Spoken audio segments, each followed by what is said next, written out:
Buongiorno, buongiorno, benvenuti alla Casa Italiana, zerilli-marimò della New York University. It's a great pleasure to welcome you all here today to celebrate Trittico, its 100th anniversary. As you know, it opened here in New York at the Met. And it's a great pleasure to welcome colleagues from other universities, and in particular, Boston University, a Boston College, School of Music, of these two sister institutions up in Boston. And it's also my very heartfelt thanks to Deborah Burton of Boston University, because basically she was the soul behind this initiative, and we just tagged along, and we were delighted to open our doors and to welcome you all here tonight, and open the event also to our faithful members that already received quite an ongoing opera education thanks to our series, Adventures in Italian Opera with Fred Plotkin. For those of you who are not familiar with it, we have a channel on Vimeo, and you can see all the encounters that Fred has had with conductors, stage directors, singers, both of the past and of the present. So for you opera lovers, just an invitation, a little tag for that. I'm not going to try to say anything smart about Trittico in front of this audience, because there are at least a dozen people here that know much, much more than I do, and you're here for them. Just I was there on Friday for the opening of Trittico with the beautiful tribute to Placido Domingo.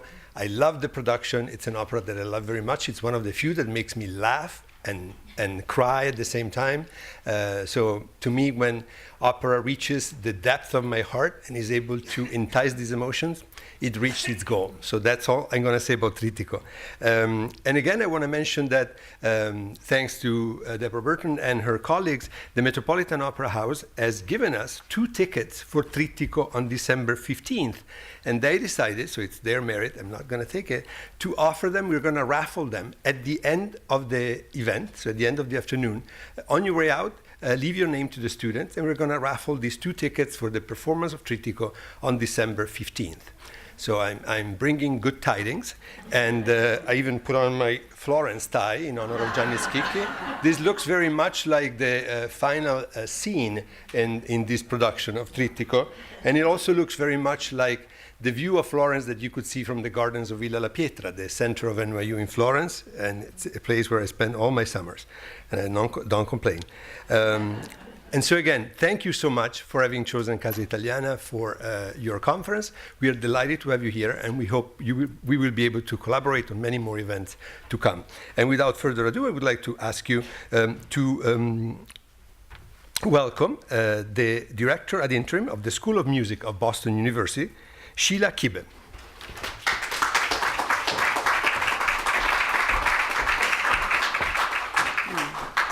Thank you, Stefano. Buongiorno and good afternoon.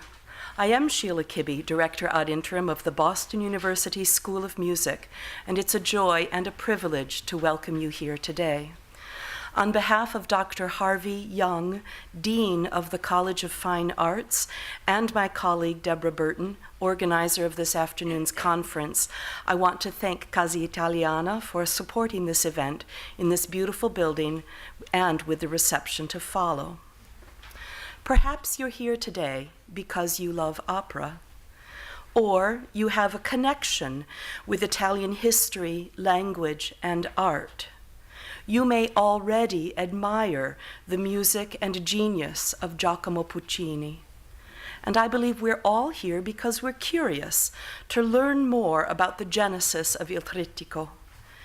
Deborah Burton has been fascinated by Puccini and his music for decades. Her decision to explore his 3 short operas on the occasion of their centennial has brought together scholars and musical experts who will share their insights, their discoveries, and their passions with us today. We'll hear the results of their research. We'll see historical video clips of Puccini himself, and we'll enjoy a performance by a member of the Metropolitan Opera Chorus, a proud alumna of Boston University, singing arias from Il Trittico. As a matter of fact, many of us are here because we have a connection with Boston University. Whether you've come from the College of Fine Arts, the College of Arts and Sciences, the Questrom School of Business, the Law School, the School of Communication, or any of the 17 schools and colleges at Boston University, you share a history with an institution that supports the arts and that in some way contributed to your commitment to be here today and to participate in furthering the stories, the passions, and the power of music. Thank you for that commitment. I know that our intellects, as well as our spirits, will be touched by the dedicated work and enthusiasm of the esteemed scholars who have gathered here today. Thank you to each of our speakers for your presentations. And now Boston University is proud to present faculty member Deborah Burton and colleagues in an afternoon of Puccini and his operas, Il Trittico. Enjoy and thank you.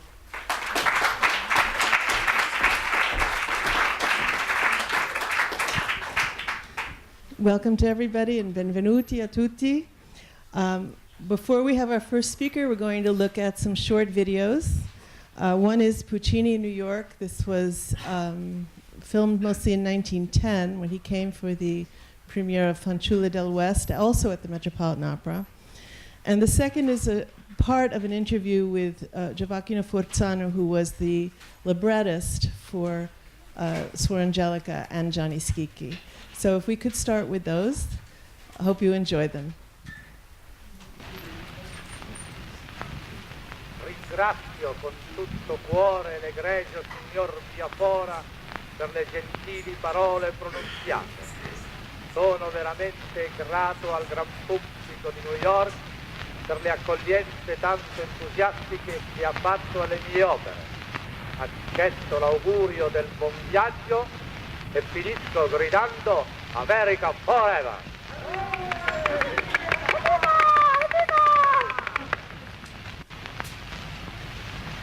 Da parte mia, lieta per gli onori tributati a mio marito, lascio un saluto ed un caldo ringraziamento a tutti, e specialmente alle gentili signore americane che furono tanto cortesi verso di noi.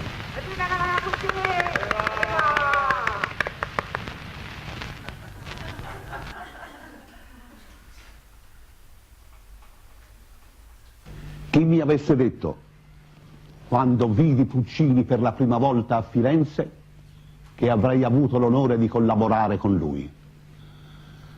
Mentre componeva il tabarro io ebbi un'idea che a Puccini piacque moltissimo. Gli dissi: maestro, perché invece di fare un'opera in un atto che poi dovrebbe essere unita ad opere di altri autori per finire la serata, lei non compone 3 opere in un atto, una di soggetto drammatico, il tabarro, una di soggetto lirico e una di soggetto comico.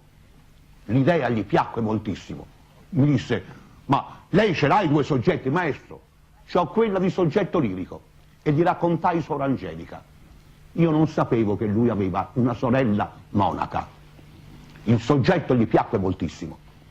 Io mi misi a scrivere Suor Angelica, ma non mi parlava mai dell'opera comica.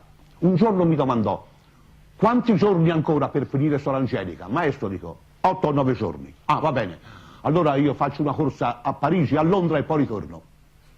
Mentre era fuori, io lessi un'intervista di Camillo Antona Traversi nella quale si diceva che Puccini era stato da Bernardo Shaw, da De Flair e Caillavé a Parigi, da Sacha Guitry e da altri scrittori per avere un soggetto in un atto comico. Confesso che questa notizia mi fece molto dispiacere. Il maestro mi faceva un cornetto. Torna Puccini e io gli domandai: maestro, ho letto la sua intervista. Dice: caro Forzano, io torno a mani vuote.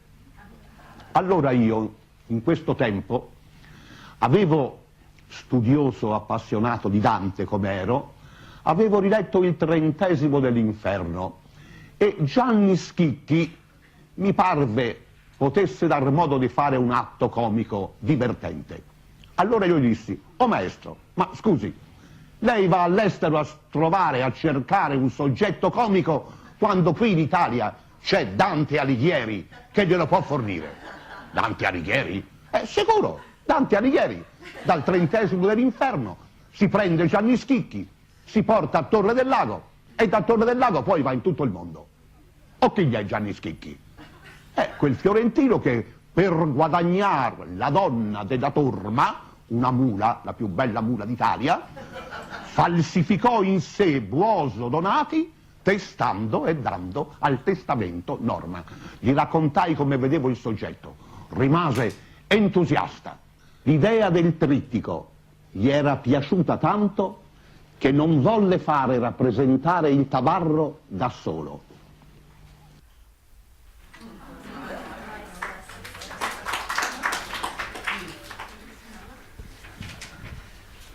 Before we have our first esteemed guest, I just want to make a couple of quick announcements. Please make sure your cell phones are off. And we're going to be taking questions at the end of all of the programs, so please don't save them up till the end. Lastly, I want to mention someone whose name is not on the program, but to whom we owe much, and that is Harvey Sachs, who helped with so many details, including listening to me cry on his shoulder for a while, and also giving birth to our technical direttore up there. So just, I wanted to acknowledge that. Thank you, Harvey. And now I have the great pleasure of welcoming Peter Clark, who is Archives Director at the Metropolitan Opera, and has so many other wonderful qualifications that I don't need to repeat, but they're in your program.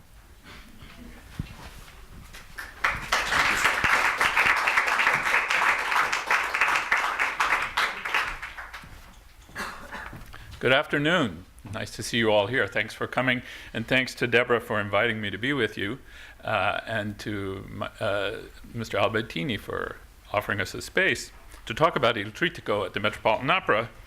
In 1918, Giacomo Puccini had had a working relationship with the Metropolitan Opera for over a decade. Met General Manager Heinrich Conried in his last years as the lessee of the Opera House had invited Puccini to come to New York to oversee the premieres of his Manosco and Madame Butterfly in the winter of 1907. The composer made a highly publicized visit, arriving a few days too late to oversee the Manosco premiere, but just in time to see the premiere on January 18th.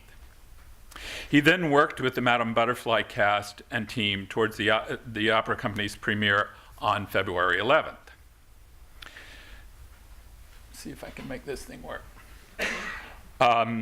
It was during this New York visit that Puccini attended a performance of David Belasco's Girl of the Golden West, which he would eventually turn into the opera La Fanciulla del West. Met management changed in 1908, with Giulio Gatti Casazza arriving from La Scala to be the new general manager, partnered by Arturo Toscanini as conductor and effectively his principal music advisor. Both Gatti Casazza and Toscanini were well connected to Puccini, so it was natural that they would seek to have his new American opera premiere at the Met, as of course it did in December 1910, with the composer again in attendance. And that's when this photo was taken. From left to right, you have Giulio Gatti Casazza, then David Belasco, the playwright, Toscanini standing, and Puccini on the right. In the period between the Fanciulla premiere of 1910 and the premiere of our present concern, Il Trittico, the world was transformed by the terrible destruction of World War I. According to Puccini's biographers, Il Trittico was completed in April 1918. The war was still in full swing by then, of course, and with no immediate end in sight, the idea of premiering the opera in Europe seemed impossible.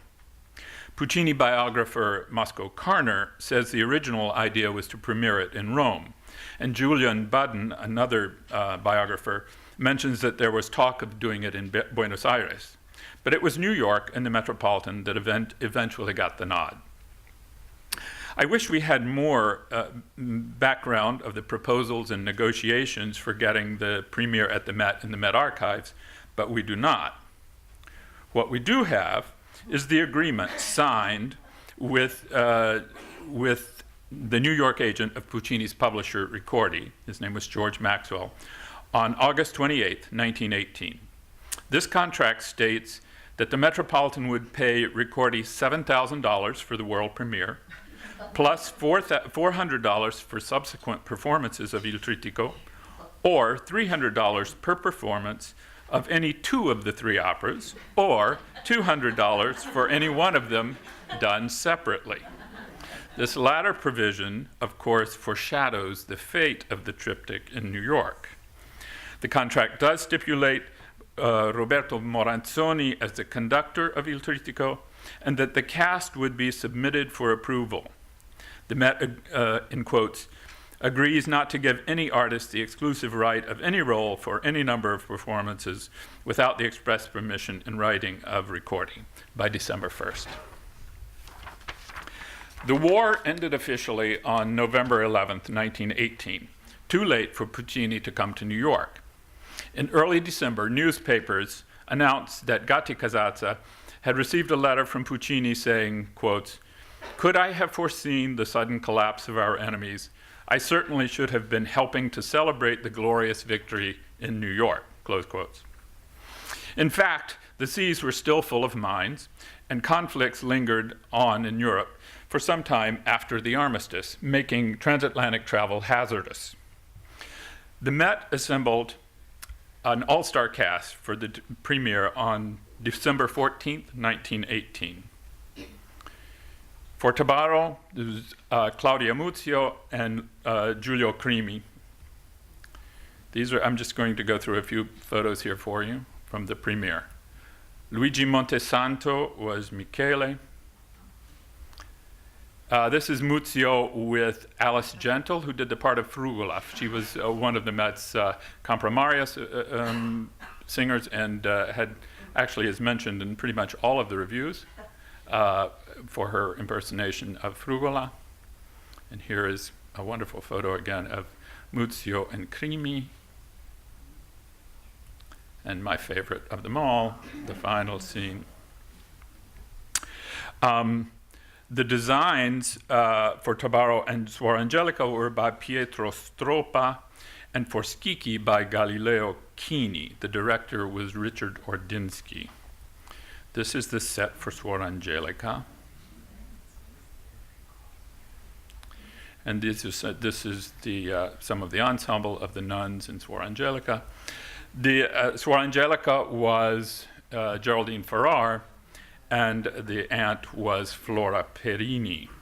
It's interesting that Geraldine Farrar was cast. Puccini had complained about her in 1907 as Madame Butterfly, but she was a huge star. The audience loved her, and I'm sure that her being cast in the part was good box office and a kind of safety valve to get good attendance. There she is again. And the final scene where the child actually appears in this one. This is the set by Galileo Chini for Gianni Schicchi. The Gianni Schicchi cast was led by Giuseppe De Luca. And Florence Easton and Giulio Crimi were the couple of young lovers. Crimi was the only major singer who was double cast. He was both Luigi in Tabarro and Rinuccio. This was another member of the Met's ensemble, Kathleen Howard, who was Zita in the final scene of Gianni Schicchi. Trittico played for 7 performances in its first season and another 4 in the 1919-20 season, with the same leading singers, except that Pasquale Amato took the role of Michele in the second season. Thereafter, the full Trittico disappeared from the Met stage for 55 years. What was behind this sudden abandonment? Gatti Casazza cabled Puccini after the first orchestra rehearsal in in October, and again after the final dress in December, that the new work was effective and sure of a magnificent success. After the premiere, he wrote that Trittico was an authentic success, with huge, sincere reactions after each work and over 40 curtain calls. In spite of the prohibition against repeats, Lauretta's aria was encored. All of the principals were incomparable as actors and singers, and conductor Moranzoni was magnificent. Finally, he mentions that the daily press was very favorable towards the merits of the work and enthusiastic for Schicchi. Gatti was not gilding the lily, although he'd sidestepped some of the negative comments in the press. All reports concur that the public reception at the premiere was clamorously enthusiastic. Most critics gave the laurels for the best of the works to Gianni Schicchi, although there were a few who preferred Tabarro. Pretty much all of them placed Suor Angelica as the least successful. As usual from critics with a somewhat Germanic bias, there were carpings about sentimentality and melodrama. The singers and the conductor received pretty much universal praise, as did the sets and costumes.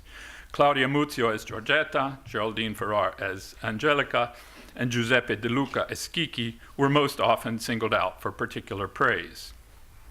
It is not clear, then, from the reviews, what eventually kept Trittico from entering the repertory alongside its more popular brethren, Bohème, Tosca, and Butterfly. Perhaps it was the lack of a big tune popular aria, of which there is only the brief O mio babbino caro in Schicchi. The eminent critic W.J. Henderson surmised as much when he wrote, quotes, "Neither in this opera," he was writing of Tabarro, "nor the other two which follows, was there more than an occasional vestige of the sustained melody, which, like a heady, even light wine, characterizes Butterfly and Bohème." Close quotes. In any case, though there was some critical hesitancy about the piece, it could not have been entirely due to a negative initial reception that Trittico failed to become popular. After the third performance, one critic wrote, quotes, "Puccini's operatic Three-Leaf Clover was exhibited for the third time at the Metropolitan Opera last night. Yet already there were signs that the Italian composer's latest experiment has not caught the fancy of the public. A brand new work from the pen of the man who wrote La Bohème, Butterfly, and Tosca is something surely that ought to exert an unusual attraction. But yesterday's audience did not indicate that such was the case. It was a large gathering, of course, but by no means one to overtax the capacity of the theater. So perhaps the public, after all, was not all that entranced. Gatti Casazza himself was critical later on when he published his autobiography. Quotes, "To tell the truth, I never quite understood the purpose of his triptych business. It is, in the first place, a very difficult thing to carry out. It is not practicable for an opera house since it requires too many different casts. Il Tabarro was too realistic, and Suor Angelica too mystic." Close quotes. I don't know about you, but I find those odd criticisms from an opera house which puts on Cavalleria Rusticana, which is pretty realistic, and Parsifal, which is pretty mystic.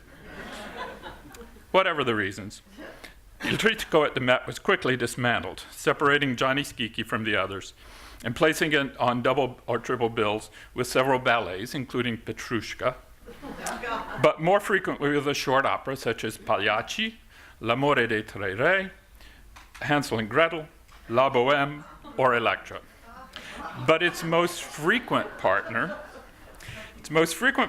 incredibly, was Strauss's Salome, with which it shared a double bill up until 1958. In 1974 and 75, just before the full Trittico returned to the repertory, Schicchi followed Bluebeard's Castle on a double bill.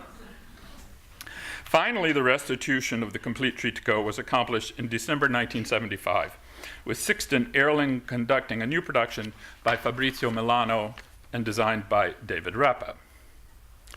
The cast included Teresa Kubiak and Cornell McNeil, who you see in the top photo, Kubiak with Harry Theard in the lower photo.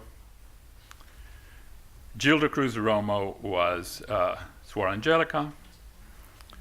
And Cornell McNeil was Johnny Skiki with Evelyn Mandak and Raymond Gibbs as Skiki. For the spring tour, the Met cast Renata Scotto in all three leading soprano roles. I remember seeing one of those, and she was extraordinary. It was a reminder that an artist who could give a really idiomatic, convincing performance could make a big difference in this opera, particularly in Tabarro and Angelica. The trilogy had some success and was revived the following season, with Hildegard Behrens making her Met debut as Giorgetta. Perhaps a doubtful casting decision, considering she was making her name in German opera, but there you are. Also, Teresa Ziliskar was Angelica, and Cornell McNeil as both Michele and Skiki. This time, James Levine conducted. In 1981, another revival did finally bring Scotto in all three leading roles to New York, again with Levine conducting. And it was this revival that was broadcast and telecast on November 14th. Gabrielle Bacquier was Skiki. I want to play you an excerpt from this one, from Tabarro with Scotto as Giorgetta and Vasile Moldoviano as Luigi. As you watch, the part of this that impressed me the most is when Scotto starts singing about lighting the match that's going to be the signal for Luigi to come to her, and she compares it to the light of their love. And you'll see a little bit of what I'm talking about her very idiomatic performance that's really quite extraordinary. Let's see if I can make this work. Sorry, I had to leave that last line in, how difficult it is to be happy. That seems to sort of put all of Puccini's work and summarize it. Actually, maybe it summarizes life in general, I'm not sure. One last round for the Milano Repa production came in 1989 with Teresa Stratas in the three leading heroine roles. Here she is with Placido Domingo. The first cast actually included Giorgio Merighi as Luigi, Juan Pons as Michele, Florence Quivar was the Principessa, Bruno Pola was Skiki.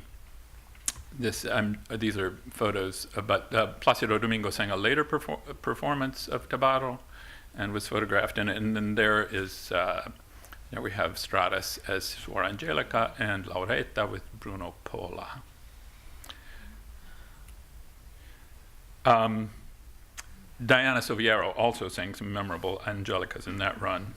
By this point, Trittico had, I'm going to go back just 1 second.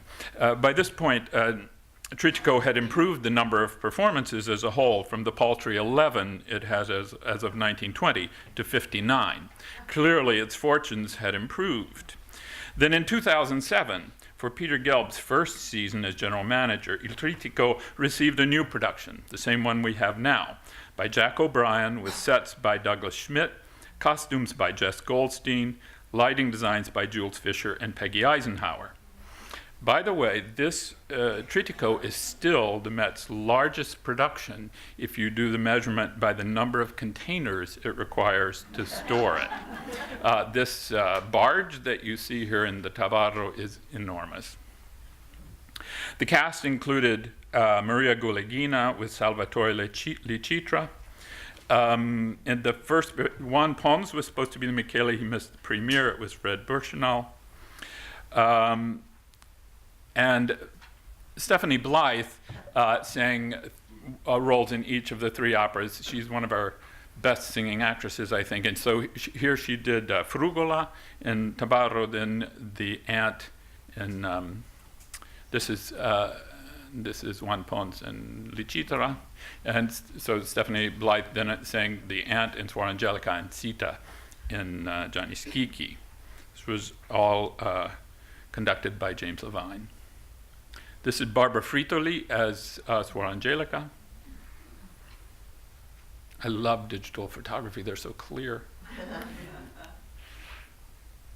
And this is the beautiful set for the final scene of Suor Angelica. The Schicchi cast included Alessandro Corbelli as Schicchi. You can see Stephanie Blythe just to the right of him. And the young couple was Olga Mikitenko and Massimo Giordano. And that's the ensemble. As you all undoubtedly know, the current centenary revival of Il Trittico is conducted by Bertrand de Billy with Amber Wagner, Marcelo Alvarez, and George Gagnidze in Il Tabarro, Cristina Opelaias and Stephanie Blythe in Suor Angelica, and Placido Domingo as Johnny Schicchi, adding the 52nd role to his Met repertory, half a century after his company debut. It's an incredible record. With the current season revival, the complete trilogy will have run up 81 performances at the Met. Il Tabarro alone will have reached 87. It has very occasionally been paired with other works, and Schicchi will reach 145. It's a far cry from Puccini's most popular works. By the end of this season, La Bohème will have had 1,331 performances, Tosca 978, Madame Butterfly 881, Turandot 327, Manolesco 232. It's more in line with La Fanciulla del West, which will have had 111, and ahead of La Rondine, which has 33, and Le Villi with only 6. The future, of course, is unpredictable, but my sense is that Trittico has escaped the oblivion of its 1920 to 75 period and has found a permanent place in the repertory. And that while it will probably never rival Puccini's top 4 or 5 hits with the public, it is known and appreciated by audiences as a whole, particularly in a beautiful production like the one we have now that is definitely audience-friendly.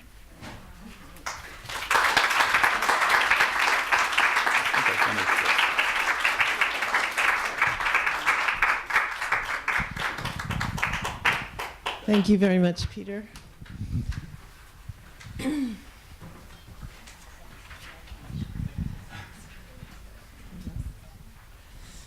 So now let's welcome our next speaker, Carolyn Guzski, who teaches in Buffalo, and she is an expert on the history of the Metropolitan Opera. Just make sure. Oh, yes, it's working. Wonderful. Buongiorno tutti. It is time for a little bit of American perspective on Trittico, which I think may come as a surprise to many in the audience. In March 1919, 3 months after the Trittico world premiere, the Metropolitan announced that general manager Giulio Gatti-Casazza would present, quote, in one evening, an American triptych corresponding with the recent Puccini triple bill. The program, comprised of 3 American composers, Joseph Bryle, John Adam Hugo, and Charles Wakefield Cadman, continued the momentum begun at the time of the Fanciulla world premiere in 1910 to afford American composers the benefits of their European colleagues in bringing new dramatic work to the lyric stage. But far more intriguing was an earlier American triptych that Gatti had produced in the midst of the Trittico preparations in the spring of 1918. Unified by their American locales, this trio ultimately took on a significance beyond that which even the Met had imagined. Notwithstanding the Puccini Trittico's international world premiere cast, Gatti was in an American frame of mind as he arranged its production. The deployment of the American expeditionary forces in the previous year, followed by the Met's ban on German language opera, created a serious gap in the repertoire. One might say a large German-shaped hole that which the general manager was at some pains to fill. He had been a personal witness to the European tragedy. Returning from a grueling summer sojourn in 1915, he related how the, quote, old continent had become a madhouse soaked with blood. Yet Gatti had opposed the German ban and equally deplored the contemporaneous European diva shortage, due in part to the submarine threat on the Atlantic crossing, that even his persuasive powers were unable to alleviate. Fortunately, his astute compensatory strategies, 7 new American women were added to the roster for the 1918-19 season, paid off when a potential crisis with Claudia Muzio erupted. A very young Rosa Poncel remembered receiving an urgent personal request from Gotti on the Monday after Thanksgiving, to be precise, to learn tabarro, which she accomplished over the ensuing 7 days before the Muzio crisis, never identified, apparently passed. Another unexpected upset revolved around Gotti's original choice for Lauretta. Lyric coloratura Roa Eaton, here seen at the extreme right, was a rural Vermont native who fell under the tutelage of veteran vocal pedagogue Ancella Fons Fox at the Chicago Musical College. This formidable Bostonian had already placed one of the mezzos in her studio at the Met under Maurice Grau, and Eaton was encouraged to relocate to New York, where she worked with Met roster conductor Richard Hageman in pursuit of a similar achievement. Gotti signed her to a 23-week season contract in February 1918, but the path was a rocky one, apparently due to chronic illness, which impelled the debutante to unwisely skip key rehearsals in her core repertoire. Quote, "I had planned to let her create the role of Lauretta," Gotti related, "but her continued indisposition made it impossible to count upon her, so that I gave the role to Madame Easton." Roa Eaton was afforded a remarkable second chance when tragically Florence Easton's 7-year-old daughter Selma died suddenly of influenza in the midst of the Trittico run. But Gotti continued, quote, "I asked Miss Eaton to sing the role, and she replied by demanding that I let her sing Gilda, as she wished to make her debut in this part. As this was entirely impossible, I asked her to let me know whether she would sing Lauretta, but heard nothing from her during the rest of the season, save that she was sick. You can readily see by this that she herself has made her engagement impossible." This is a letter, by the way, from Gotti to his board chair, Otto Kahn. Gotti thus drew on the talents of sopranos Mary Ellis, charming ingenue, then Marie Sundelius, slightly larger voice, until Easton was able to return to the production. The Roa Eaton saga sadly concluded with an attempt to salvage her career on the part of patroness Mary Averill Harriman, identified by Forbes in 1918 as the nation's richest woman, in control of some 80 millions, an almost unfathomable sum in 1918. But Gotti would grant the soprano only a single Sunday night concert appearance, confirming that no one could buy their way onto the Met stage under his watch. It was the Metropolitan Opera Company chairman Otto Kahn who played a pivotal role in bringing the 1918 American triptych to fruition. The Wall Street financier functioned as the house's point man on American composers over the preceding decade, reigning from his Gatsby-esque Long Island estate, which still stands, as many of you know, as the country's most vigorous patron of the arts. Kahn approved of Gotti's idea to anchor the Americans with Franco Leone's L'Oracolo, a lurid verismo piece set in San Francisco's Chinatown. Many heard Puccini's influence in Leone's music, both had studied with Ponchielli, and so effectively did its dramatic leading role function as a vehicle for Antonio Scotti that the baritone made his Met farewell in the part, which was later recorded by Tito Gobbi.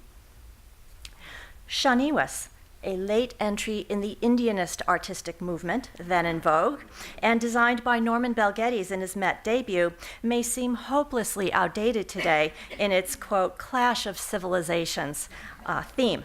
But Charles Wakefield Cadman, one of the American triptych's 2 American composers, was a serious talent drawn to the indigenous aesthetic, and he sought to ennoble the romantic idea of a vanishing American primitive as faithfully as Puccini had served Dante. Cadman's fluid vocal writing is still heard on American art song programs today, notably in Thomas Hampson's Song of America initiative. Based on the life of Creek Cherokee singer Shanina Redfeather, as acted by Met mezzo Sophie Breslau, the opera introduces its title character with an entrance aria performed in a drawing room in the newly gentrified American West. The pianist is actually on stage at this moment, and Cadman's vocal idiom cleverly channels the natural world. I think if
that, by the way, is not Sophie Breslau, but Elsie Baker, an American concert singer who never appeared at the Met. Strangely, excellent singer. Kahn's deepest artistic interest among the Americans, however, lay in the flinty Boston School composer Henry F. Gilbert, championed to him by their mutual friend, critic Olin Downs, writing for the Boston Post at the time, and as you probably know, he moved to the New York Times in 1923. Gilbert was also admired by the younger generation of American composers, among them Aaron Copland, here at 25 years of age here, as well as Elliott Carter, surprisingly, who considered Gilbert's symphonic poem, The Dance and Place Congo, among his strongest works. This is, quote, Carter. It has his characteristic rhythmic vitality and melodic interest, and its form is completely convincing. Vigorously promoted by Kahn, Gilbert's music was reconceptualized as a ballet positioned at the center of the inaugural American triptych premiered in March 1918. In its depiction of the spirited dancing and music making of the early 19th century West African slaves that took place each Sunday in New Orleans' legendary Congo Square, the score was the first to utilize American vernacular elements and the first based on an African American theme at the house. Drawing on collected Creole melodies, Gilbert traced a powerful emotional arc from the desolation of slavery to the raw exuberance of momentary freedom experienced at Congo Square, and its abrupt conclusion by the sounding of 9 bells to indicate the enforced close of the evening. Some may be reminded of Mussorgsky at this point, accompanied by an outpouring of dramatic despair. In this excerpt, the Los Angeles Philharmonic under Calvin Simmons is heard.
is unfortunate that the initial stage design proposal for this work, its vibrant orange-dominated color scheme, clearly a product of the enormous influence of the ballet russe in its initial exotic phase, was subsumed in a conventional Southern plantation-inspired design that incorporated stereotypical tropes of romantic racialism.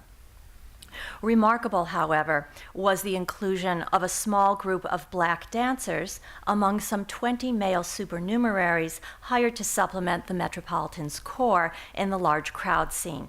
They are here seen in the back row, amidst white dancers performing in blackface, earning Place Congo the distinction as the first Metropolitan production to feature performers of color on its stage, 33 years before ballerina Janet Collins' debut under Rudolph Bing. Livingston Platt's costume designs are still fortunately extant. Thank you, Metropolitan Opera Archives, providing a sense of the dynamic and much admired stage picture that he had achieved. Choreographer Otakar Bartók, a native of Prague, was probably inspired by a similar practice he had employed at his house debut in The Bartered Bride, in which he himself had appeared with authentic Bohemian dancers. This was the production conducted by Mahler.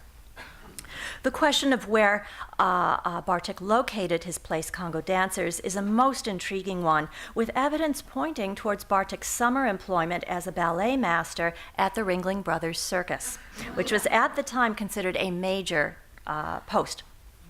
Bartók's Met dancers may have been recruited from the ranks of the stylish sideshow annex minstrelsy companies that joined all-black annex bands as a standard feature of the American traveling circus throughout the 19th and early 20th centuries. Bartók had hosted Gotti in his first American circus visit in the summer of 1917, where the general manager would have had the opportunity to observe these performers, and the choreographer was subsequently photographed conferring with Gilbert on the Ringling lot that fall.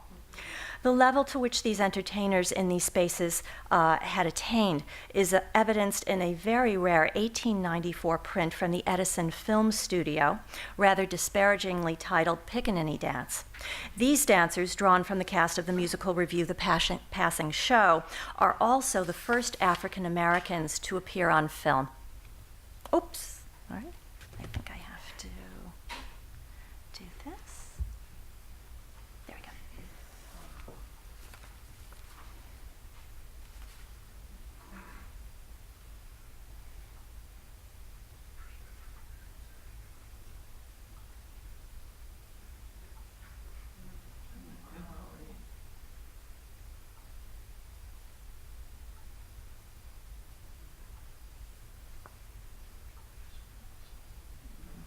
I only wish it were longer. Metropolitan Ballet principals Rosina Galli and Giuseppe Bonfiglio did their best to emulate the historic Calinda, and it is remarkable that the Met succeeded in bringing such a concept to its stage in 1918. The American triptych's most potent legacy, however, may actually have been unintended. W.E.B. Du Bois famously described in 1897 the imposed double consciousness inherent to the African American experience, an unreconciled striving to exist simultaneously as African and American. While the Met certainly had no desire to transmit a political or social message on this topic, its use of the triptych model to frame the American experience clearly positioned Black America within its nationalist artistic parameters, a stance by no means universally accepted at the time. Without the Trittico model, it would have happened differently. Without Puccini, it may never have happened at all. Thank you.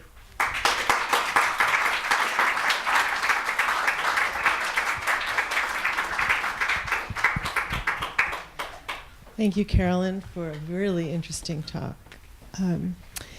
Before we have another speaker, we're going to take a slight break and watch a couple of videos. The first is Tito Gobbi's film of Il Tabarro, not the whole thing, just little bits of it.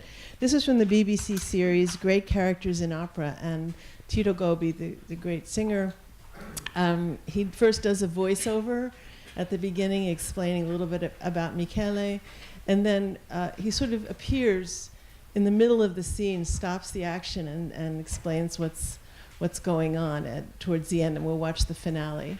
So if we could run those now, that would be great.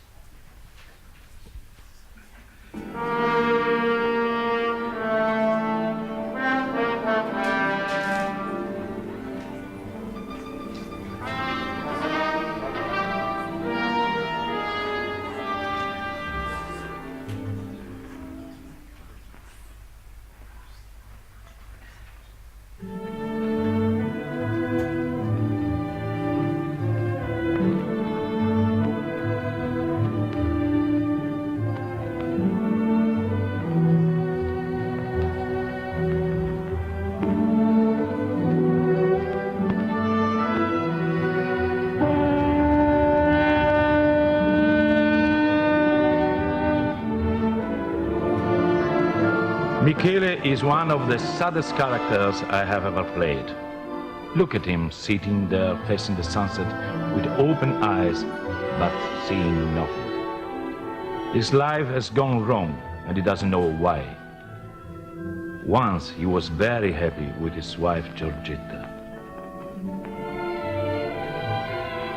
And look at the shadows of those men carrying sacks, putting them down, bringing them up, putting them down again day after day.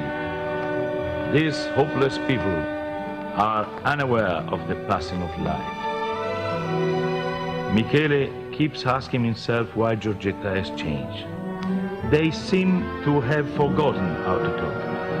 And when they try to approach each other, something always happens to interrupt.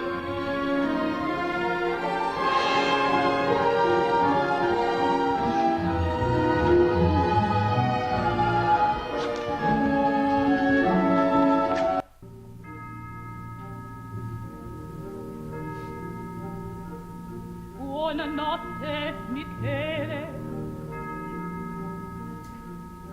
Casco dal sonno. E allora, va pure, ti raggiungo.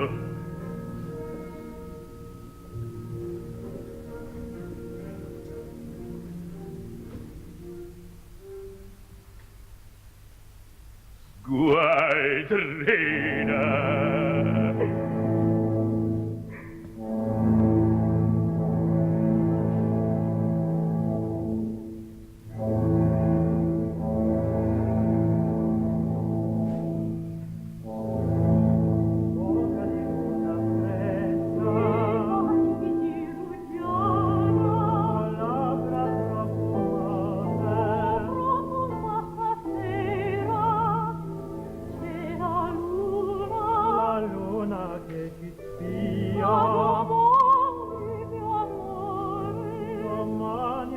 And Michele think, what is it? What is it between us? Oh, if I have a chance to find this reason and just face the reason and kill and destroy that reason. And what happens? That's just what happens.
non pensa beve. E dunque chi? Luigi! No, se proprio questa sera voleva abbandonarmi e m'ha fatto preghiera di sbarcarlo. Chi sarà sguarciare le tenebre, vedere la ferrara così con le mie mani e gridargli sei tu, e gridargli sei tu, e il cavallo livida sorrideva alla mia pena. Sei tu, sei tu.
Non mi sfuggi, canaglia, anima di forzato, ferme, volevi andare giù a Rouen, non è vero, porto sempre col fiume. Assassino, assassino, confessami che l'ami, confessa, confessa. Lasciami, lasciami! No, infame, infame, se confessi ti lascio. Sì, ripeti, ripeti. Sì, l'amo, ripeti.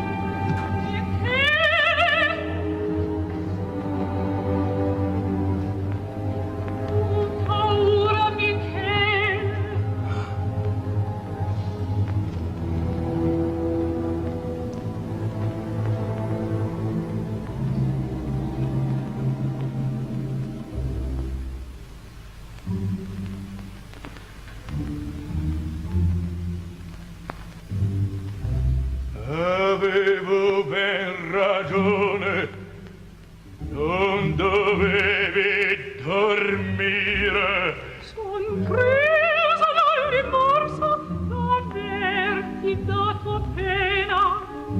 Non è nulla, i tuoi nervi. Ecco, e questo hai ragione. Dimmi che mi perdoni, non mi vuoi più vicino. Dove è il mio tabarro? In cielo, in cielo.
I'm sorry that some of those subtitles were not legible, but that's probably just as good because they weren't exactly real translations.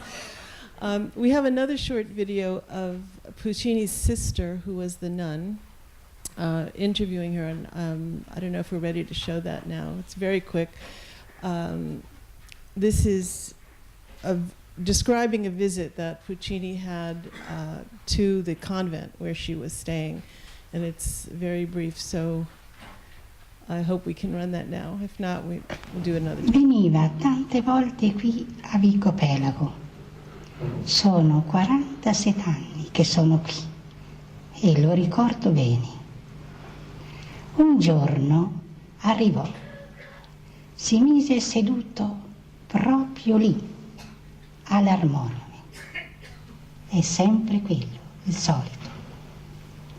E cominciò a suonare. Noi sorelle si stava a sentirlo dietro le grate della clausura.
Some of those images were not of her convent, as anyone who's been to Luke may know. But anyway, they had to fill out something till the end of the, till the opera.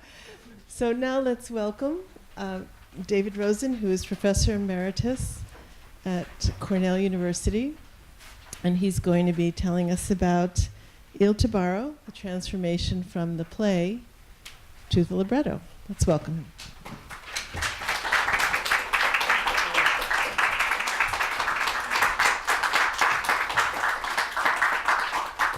Thank you, and thank you for coming. Is the volume okay?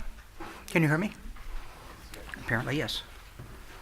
I should add, or should have added, a post-colonial part of my title. You know, the titles that have colons and then a second part. A Tale of Two Sources, or something like that. They are, let's see. No. There we go.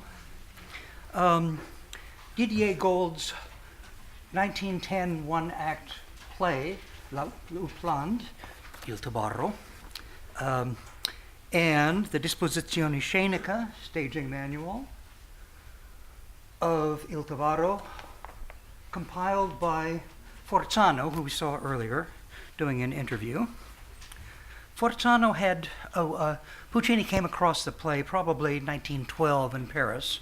Forzano was offered the job of adapting it into a libretto, but he preferred not to do adaptations, especially of foreign works. And he ended up, of course, writing the libretti of Suor Angelica and Gianni Schicchi, both set in Italy and both worked up without significant literary models. None for Suor Angelica, and just a few lines of Dante for Gianni Schicchi. The adaptation of the Gold play fell to Giuseppe Adami, and his task was at the opposite extreme of Forzano's.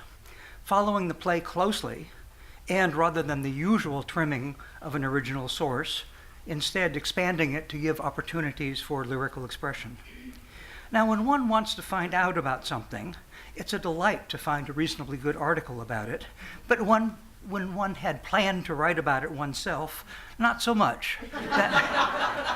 That delight is attenuated. In my brief summary comments on the adaptation of Gould's play, I'm drawing in part on an article by Vivian Hewitt, published in The Obscure Acts of an Obscure Conference. I'm going to use Italian names, Luigi, not Louis, Tinka, not Goujon, and so on. The only significant change in the action concerns Tinka, one of the three stevedores. In the opera, Michele explains to Giorgetta that Tinka gets drunk in order not to kill his unfaithful wife. Now that's Chekhov's gun hanging on the wall that should be fired later on, according to Chekhov. However, in the opera, the gun is not fired. We hear no more of this, never see Tinka again.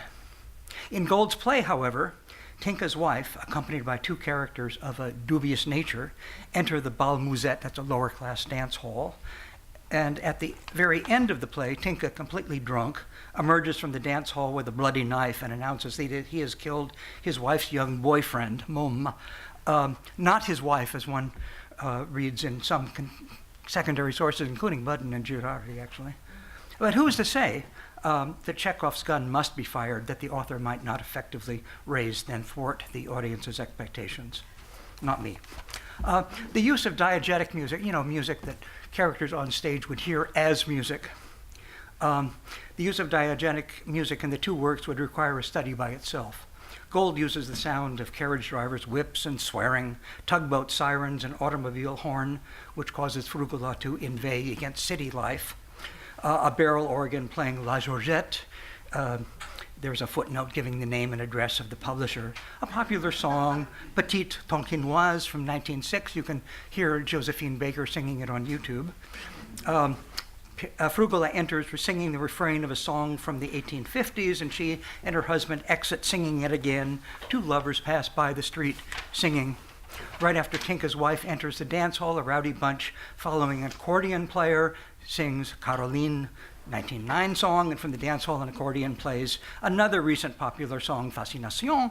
A bourrée, bells ring the time from nearby churches. Giorgetta identifies them, Notre Dame, that's Saint-Severin, and so on and so on. Puccini and Adami, of course, pick up on the tugboat siren, the automobile horn, and opportunities for diegetic music. Though, of course, Puccini writes his own tunes instead of using pre-existent popular tunes, as Gould had done.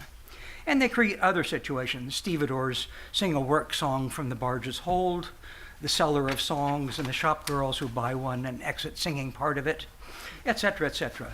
And in one instance, they move an instance of Gould's diegetic music, the two lovers singing as they pass by on the street, to a position where their words of love will devastate Michele, rather than the neutral context it had in the play.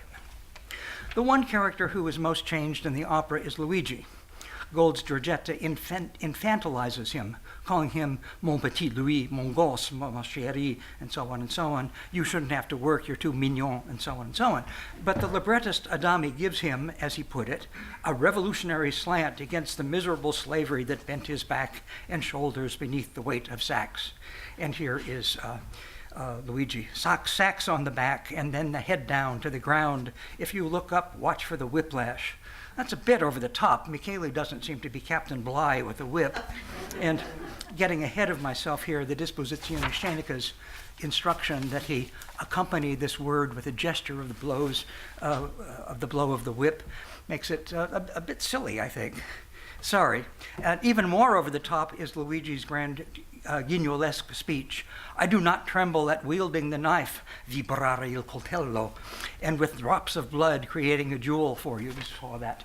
And Scotto's reaction, a bit horrified at this, is appropriate. He and Georgette talk about, with nostalgia, talking about Belleville, but that scene of Luigi makes you think that maybe Bellevue would be more appropriate. I'm going to make a few more references to the play, but I want now to turn to the Disposizione Scenica, the staging manual. There's a long tradition of these, and maybe you know the Verdi ones. Some have been published in a Ricordi series, Otello, Ballo and Mascot, I did that one, Simon Boccanegra, and there's also Mephistopheles. The Puccini editions are just getting started. Michele Girardi has one of Carré's 1906 Madama Butterfly, or Madame Butterfly, and they are waiting patiently for Ellen Lockhart and me to finish up our edition of the one for Fanciulla. There'll be published those for Trittico and also Manon Lescaut and so on and so on. You can do an amazing amount of research on the computer these days, even up in Ithaca, New York.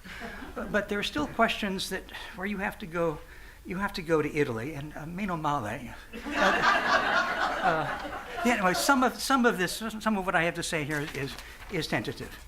Forzano compiled the Disposizioni Sceniche for both Suor Angelica, his own libretto, and Il Tabarro, Adami's libretto. The staging manuals of the two of them consist of instructions keyed to a piano vocal score. In the case of Il Tabarro, it's the second Italian edition, published from June 1919.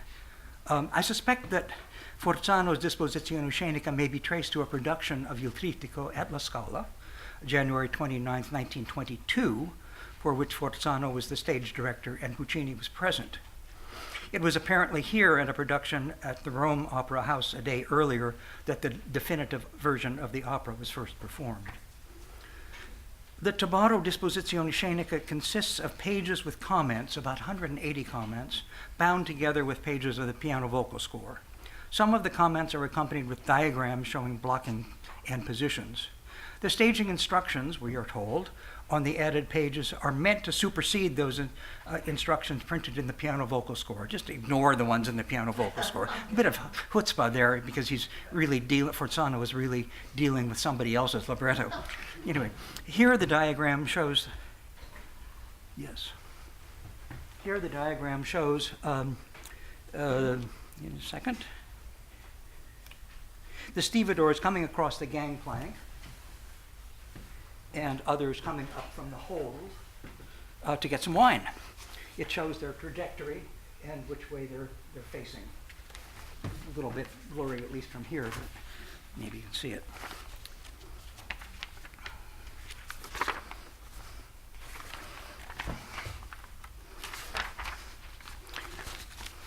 In a letter about the 1922 La Scala production, again directed by Forzano, Puccini praised the magnificent scene of the stage director Rovescalli. I've only been able to find a watercolor and pencil sketch dating from 2 years earlier. It's quite lovely. And here's of course Notre Dame in the back. Is it? Wait a minute. Never mind. Okay, now that'll give you an idea probably of the final set, but on the verso of this page, there are two critiques. There shouldn't be a gangplank. Get rid of the gangplank up front. Just keep the linen back. And make sure that the stairways and everything is praticabile, that you can actually walk up the stairs, and you can have people walking in this more refined section of the cafe rather than the low life proletariat bottom floor. Here's a diagram of the set in the Disposizione Scenica. It's a bit blurry, but it gives the altitude. Okay, so this should be 0.6 of a meter, about 2 feet, and so on and so on. And here's another sketch showing at 3 levels, and you have people moving from one level to another. What kinds of things does the Disposizione Scenica tell us? Well, there's practical advice. The artist should make this, in this case, Michele, the artist should make sure that tabarro is securely fastened. It mustn't slip off. And remember to have matches and a pipe in your pocket. Giorgetta, don't come out of the cabin before Michele is in position with Luigi's corpse covered by the tabarro. This is reminiscent of an indication in the Otello Disposizione Scenica. The bonfire should be started by an intelligent member of the chorus.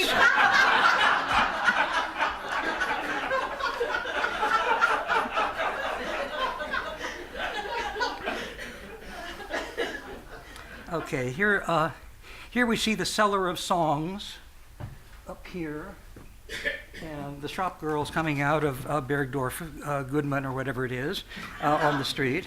Giorgetta and Michele having a heated discussion down on the barge below. Here are Giorgetta and Luigi dancing.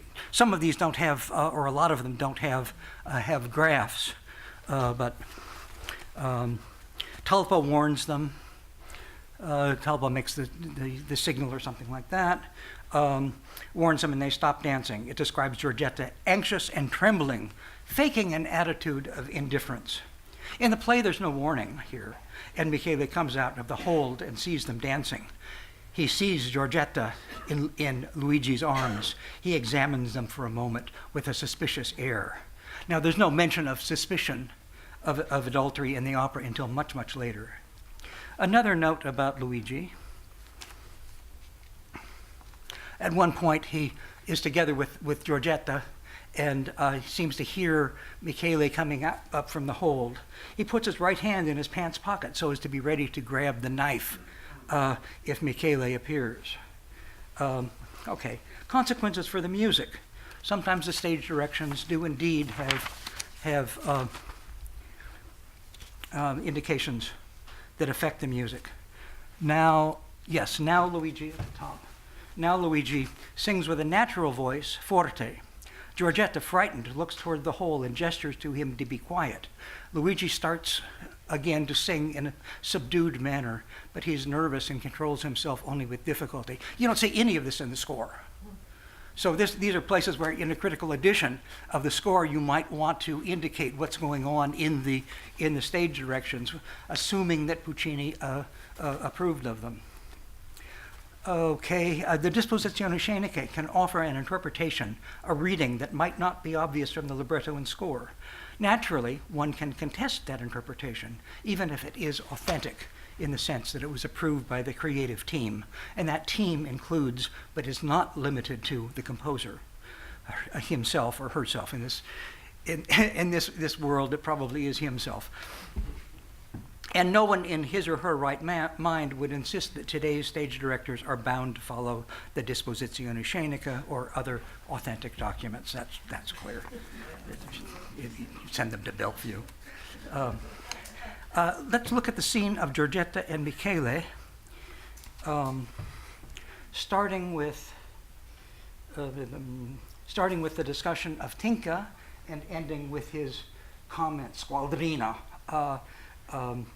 slut, referring to his wife. Okay, now, all right, I'm projecting William Weaver's English translation of the screen. I'm going to read phrases of the libretto, followed by my English translation of the corresponding indications in the Disposizione Scenica. So you'll try to follow what my interpolation of the Disposizione Scenica readings by following down There might be other audiovisual ways, better audiovisual ways of doing this, but this is what I've got. Okay. He drinks. He has a trap for a wife. He drinks so as not to kill her, Michele says. Giorgetta suddenly gets to her feet. Michele also gets to his feet, asking, "What's the matter?" Giorgetta moves to the cabin slowly. Michele follows her and is behind her when he says, "Why?" at the word, "Why don't you love me anymore? Why don't you love me anymore?" I'm not going to continue to do this. I hope you can follow down.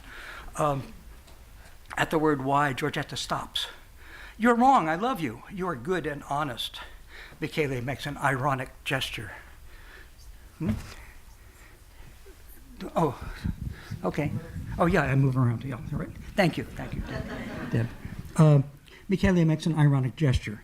Giorgetta still has her back turned towards him. Michele, "You don't sleep." Michele grasps Giorgetta by her left wrist. She turns, challenging the questioning look, sguardo indagatore, of her husband and breaks free. "Giorgetta, you know why I can't sleep. I can't. She turns her back to him again and with her face expresses the annoyance and vexation that Michele's words arouse in her. When Michele speaks of the baby in the crib, he gestures as though the picture were before him. "I gathered you both into my cloak." He spreads out the tabarro and then closes it. On to the next page, facing page.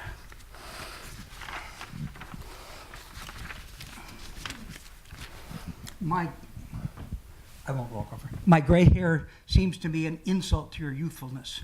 Michele gets up. He has gestures and accents of desperation. Now Giorgetta tries to grasp his hand and to embrace him in order to calm him, but he detaches himself from her. On repeating the sentence, "My hair is an insult," desperate with his hands in his hair, falls back to sit on the bench.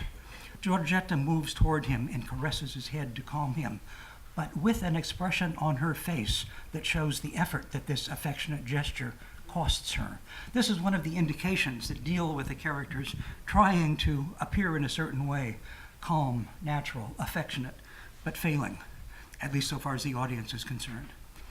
That is, the actor is to project the attempt, the failing attempt to conceal something. Giorgetta, saying "come," makes to take him by the hand. Michele moves away, stands up, and as if accusing her, hurls at her the words, "But you can't sleep. You know well that you must not sleep." I'm puzzled by this. What's the force of that? Is he angry and unhappy that she no longer comes to bed with him? Or does he suspect that she is having an affair while he sleeps? Does he even know what he thinks? And why doesn't she sleep? In the play, she explained to Luigi, when the baby was alive and she would wake up often, but from the time that he died, I don't have anything. I don't get sleepy. Michele understands that and lets me do as I like. That's not very helpful. It doesn't explain Michele's unease about her not sleeping.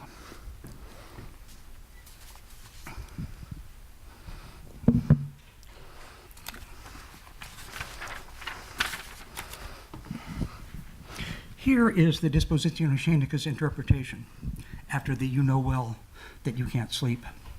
Giorgetta boldly challenges Michele's suspicions. She confronts him with her head held high, looking at him in the eyes and showing firm self-confidence. This is quite different from the sorpresa that you have in the score or the terrified that you have in the libretto. Michele backs down. "But I don't know. But I know that you haven't slept for a long time." Michele lowers his head under Giorgetta's bold glance, and now looking at her furtively with suspicious glances, occhiate sospette, says, "I don't really know," as though revealing his inner torment to himself, quasi svelando a se stesso il suo tormento interno. Michele looks at her sadly, extends his arms to her with a gesture of prayer, and says with emotion, "Stay with me." He tries again. At the line, "Come back and be mine again," he presses her to his chest. Then, ardent with passion, he avidly caresses her arms, her hands, arms, face, remaining behind her. I was going to put in a Trump joke, but I thought better of it.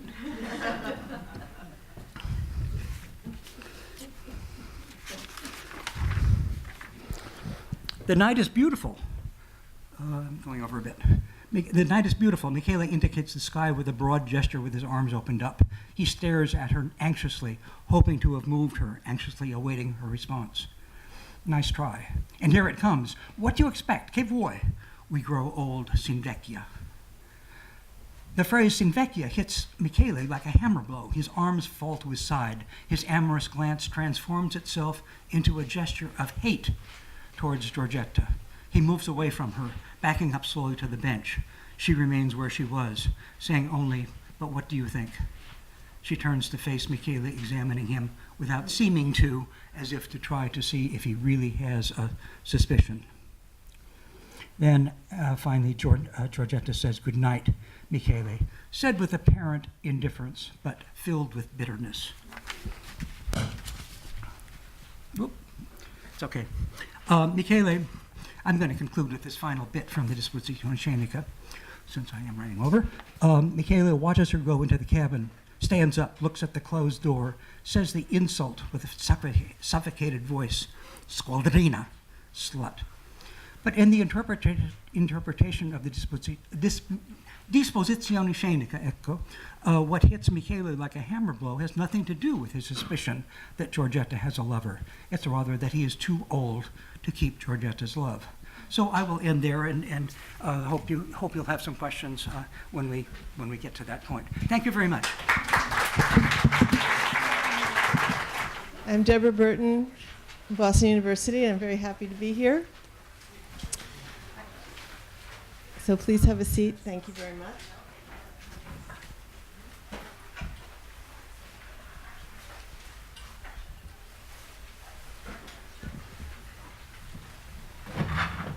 Can you hear me? Yeah. That's good? Okay. So the question is Trittico, the triptych, 3 operas or 1? As you can see in your handout, and everyone should have a handout. If you don't, they're in the back. Claudio Sartori says, Puccini has always considered Il Trittico organic. It's an opera of 3 different acts, but unitary in spirit and conception. While D'Amico says, Puccini writes a triptych to show that he can write 3 operas having nothing in common, but this, to be completely different from each other. So what can we conclude? The Trittico was always intended by the composer to be performed in a single evening. The first 2 editions from 1918 and 1919 group all 3 works together, which was at Puccini's insistence. I think there must have been a good reason. Many scholars have looked for a logical connection among these 3 operas. For example, Morini and Ashbrook say that all 3 have a theme of death. Well, that's true, but what opera doesn't? And Girardi talks about a progression in mood from darkness to light, from negative to happy emotions. Then there's the retrograde timeline.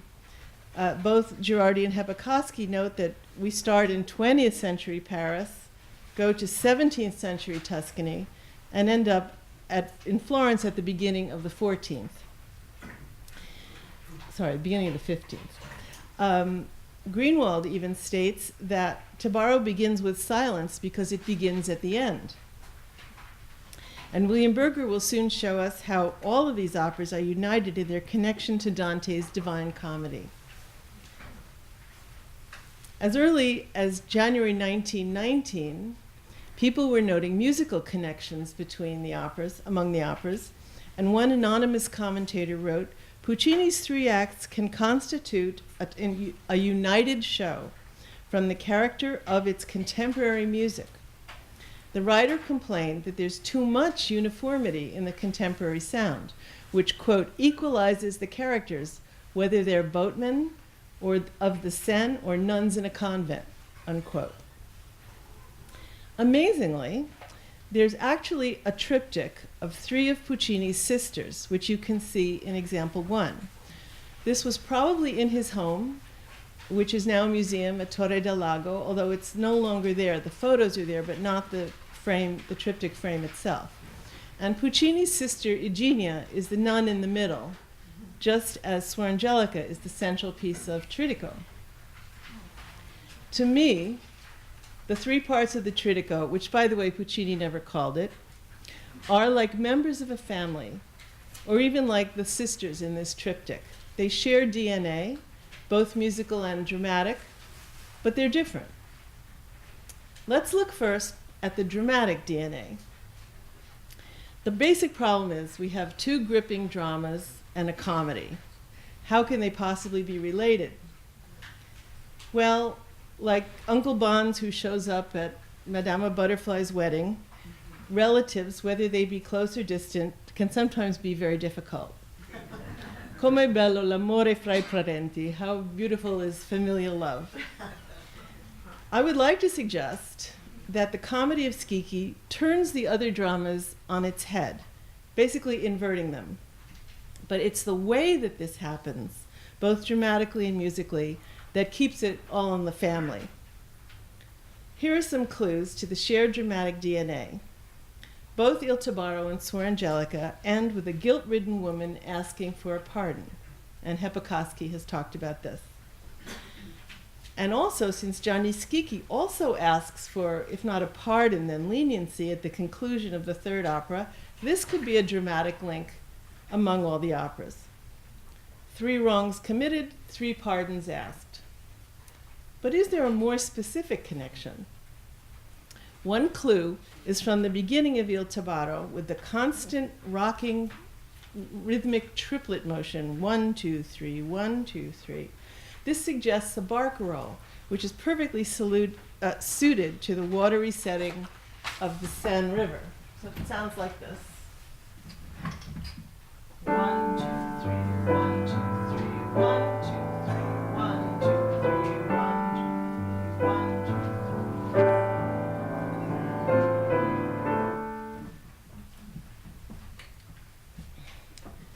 But a triple rhythm is also something else. It's also like a lullaby. And lullabies almost always appear in triple rhythm. Think about Rockabye Baby.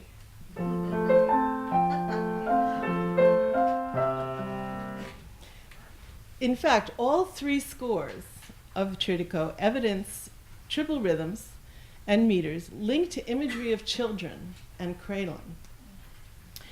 So a musical theme, a lot like the opening that I just played, appears in Tabarro when Michele tries to win back his adulterous wife Giorgetta, recalling the happy days when they and their child would rest inside his cloak.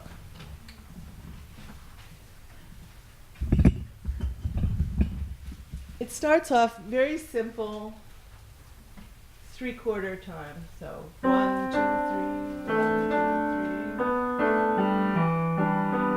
3. Right? And then the rhythm stays when she starts thinking about the child who died, and it becomes much more chromatic, but it's the same tune.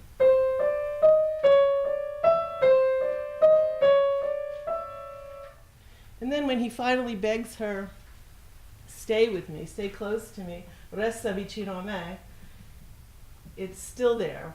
1, 2, 3, 1, 2, 3, 1, 2, 3, 1, resta vicino a me.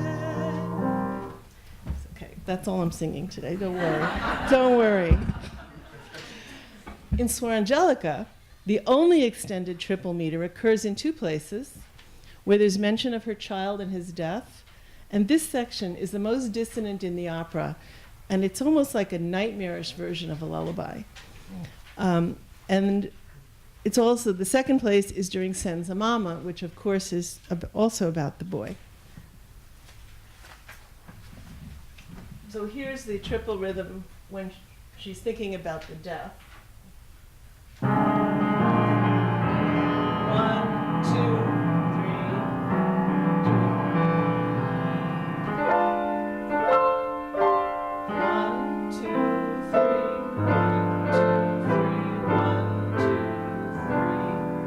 You can hear it, right? And here's Senza Mamma, also in triple rhythm.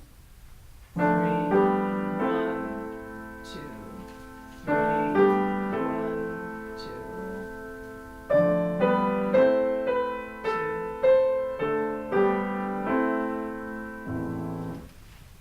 aria. Gianni Schicchi also has a quasi-lullaby moment when the female trio of Zita, Cesca, and Nella dress Schicchi for bed. This is in a lulling 6/8 meter and quite close harmony. You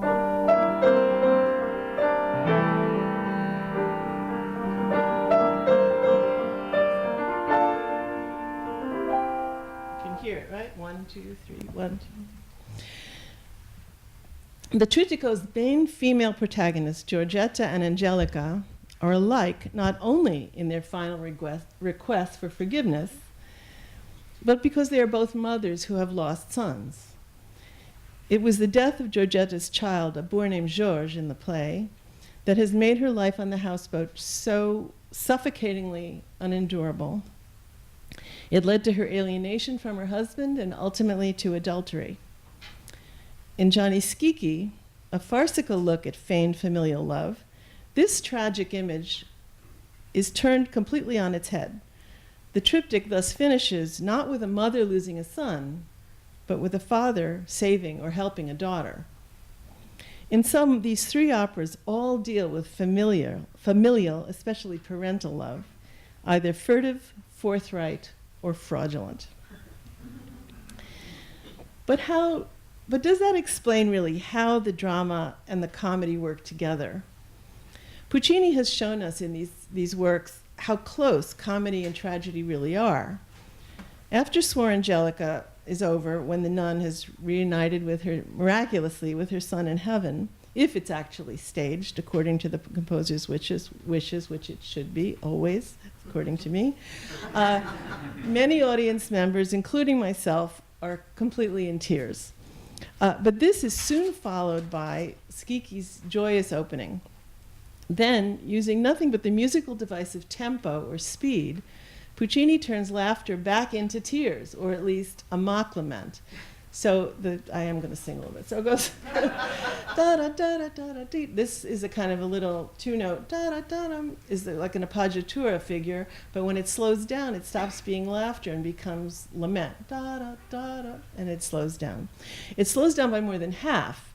Originally, the allegro tempo is at 132 beats per minute, and it slows down to largo at 60 beats per minute. And the same weeping appoggiatura figure continues. The joke, in other words, is on us. And the closeness of death and drama and comedy, tragedy and comedy, I would say, continues in the libretto. Later in Schicchi, after Zita discovers that she has been disinherited along with the other greedy relatives, she says, "Who would have ever thought that when Bozo died, we would have wept for real?" And later, the entire family is delighted and happily sings Requiescat in pace, allegramente, when they realize the funeral bells are for someone else. So in this work, comedy and tragedy are never too far apart. On October 30th, 1915, Puccini wrote to Tito Ricordi, "I've started translating The Cloak, Il Tabarro, into notes." Translating. So now let's see how Puccini's musical translations of the three works also have shared family musical DNA. Now, I know many of you are not musically trained, but I'm a music theorist, and we talk about notes. I'm sorry. So one thing, of course, we've already seen that's shared among the three operas is the contemporary sound that the anonymous 1919 writer complained about. But there are also many, many other similarities. One kind of funny one is a musical imitation or mimesis. And so what happens a lot in these operas is that animal sounds get imitated quite a lot. In Il Tabarro, Puccini writes cuckoo in the horn part. He imitates Frugola's cat several times, caporale. The score even says imitando il gatto, imitating the cat. And Suor Angelica contains musical depictions of birds, sheep, wasps, and a donkey. And you can see these in your handout, examples 2 and 3, some of them. This is the cat. It sounds much better in strings than on the piano, but...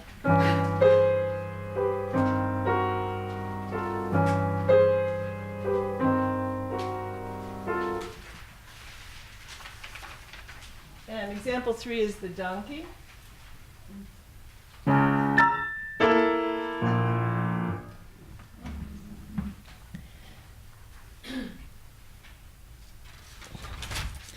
Bodily functions are also called up as well. In Suor Angelica, we hear laughter, we hear Angelica's heartbeat, and Girardi even claims to hear rhythmic chewing. And there's some other bodily functions I'm not going to mention. But to really understand, in a more profound way, the musical language of this work, you have to understand the concepts of dissonance and consonance, consonance versus dissonance. Or in other words, notes that are close relatives who get along, that would be consonants, versus notes who don't get along, or distant relatives, or invited just for special occasions. For example, one might think that the notes C and C sharp would be friendly and consonant because they're near each other on the piano, on the keyboard. But actually, they're more like half-sisters. They're a bit similar, but pretty different. If you play them together, you get a kind of dissonance. If we look at the out-of-tune barrel organ in Il Tabarro, which you have in example 4, which is reminiscent of Stravinsky's Petrushka, we hear the notes that are this interval apart, G sharp and G, B and B flat. So the notes are half step apart, like the C and C sharp, or sometimes they appear spread out at the distance of the interval called a diminished octave. So anyway, it sounds like this.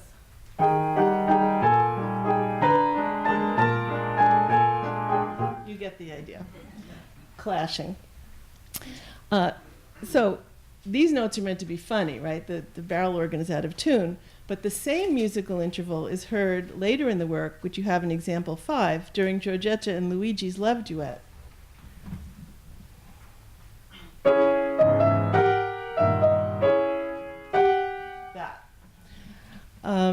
In Suor Angelica, we hear diminished octaves, those half-sisters, in several places, sometimes with the words afflicted and sin.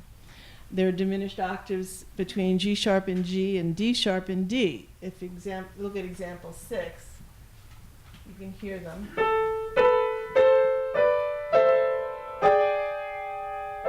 Right, here? Okay.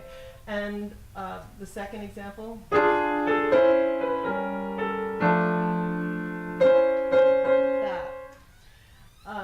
That little tune is actually taken from Wagner's Die Meistersinger. It's the grief motive that, Puccini loved Wagner. And so this is the Wagner in example 7. Very similar to this. Different key, but same idea. So a lot of these dissonances appear when there's some kind of reference to sin or affliction. And you might surmise that this is some kind of reference to salvation and sin, except in the case of the out-of-tune barrel organ, but maybe Puccini thought being out of tune was a sin. So I don't know. There's even a diminished octave in Gianni Schicchi between E and E flat on the text Save Us, and you have this in example 8. It's between two whole tone passages, so that's whole tone, but then you have this one much more dissonant. I think you can all hear that. In your handout, in example 9, is a diagram of the circle of fifths, which is one way to understand how notes relate to each other. As you can see, C, which is at the top at 12 o'clock, and D sharp, also D flat, is all the way down by 7 o'clock. They're pretty far apart. But the notes that are considered the farthest apart are actually at opposite ends of the clock face, like 12 and 6. So that would be C and G flat. C and G flat are even more estranged than half-sisters. They're very, very distant relations. And the interval between them is called a tritone. And this happens to be heard quite a bit in Trittico. So when the music slips from the key of C sharp to the key of C, which is like a half-step clash, that's pretty jarring. But when it goes from C to G flat, that's a real shock. So let's look at a couple of examples. The most dramatic example is a half-step clash in Suor Angelica when she's about to meet her princess aunt. And here, a C sharp, you have example 10. We have C sharp minor slipping to C minor.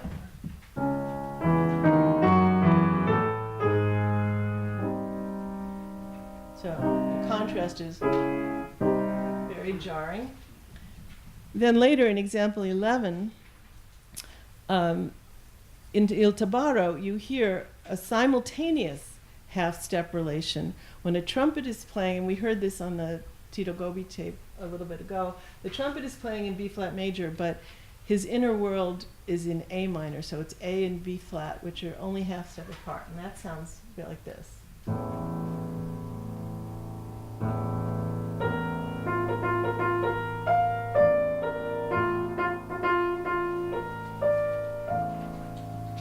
This is also something he learned from Wagner. But anyway, that's another story. So those are half-step relationships. They're very dissonant, but there's even a most dramatic, the most jarring one is a simultaneous tritone between the chords in Suor Angelica just before Senza Mamma. And this is in example 12, where you have, at the end of example 12, you have E and the tritone B flat at the same time. Sorry.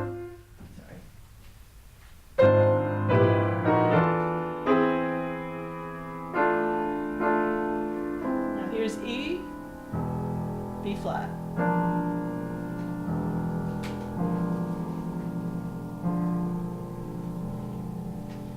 And if those don't strike terror into your heart, I don't know what does. It's also the same chords are used at the beginning of Tosca. B flat, E. But now you hear them simultaneously, which is even creepier.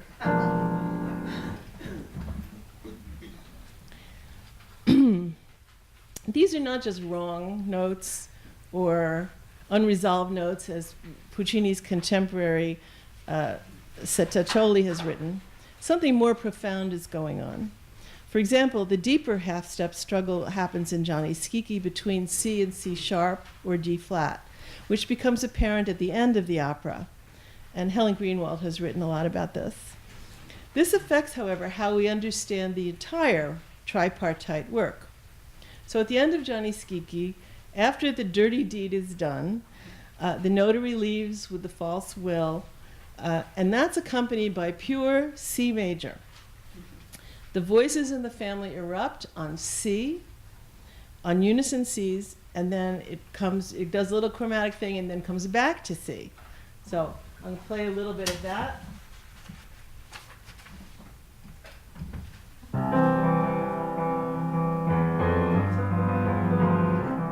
Nice friendly C major. And then ladro, ladro, they start screaming in that. And then, of course, there's some more chromatic stuff, and it ends up here, again in C major. At this point, Puccini very well could have ended the opera there in C major, which would have made us music theorists very happy.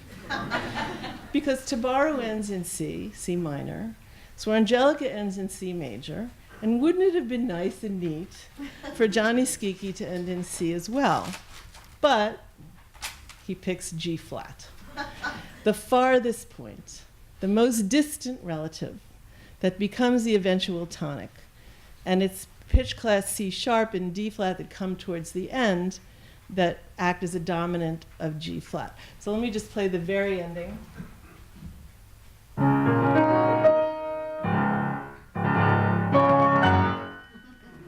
And it's almost like a very rude gesture that I'm not going to do. But with that final leap of a tritone, C to G flat, the tonal world of the triptych is overturned in the most radical way possible. It's the musical equivalent of the dramatic reversal that I talked about earlier. Two mothers losing sons, father saving a daughter. Tragedy inverted into comedy. So in the end, does this upheaval turn the evening into an unruly holiday gathering with annoyed relatives switching the TV channel from Fox to MSNBC? Or is it a cohesive unit?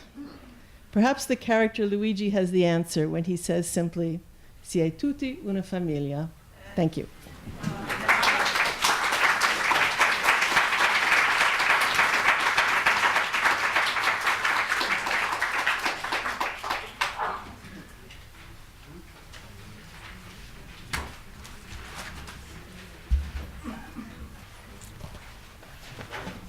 And now we are very pleased to welcome our musical guests.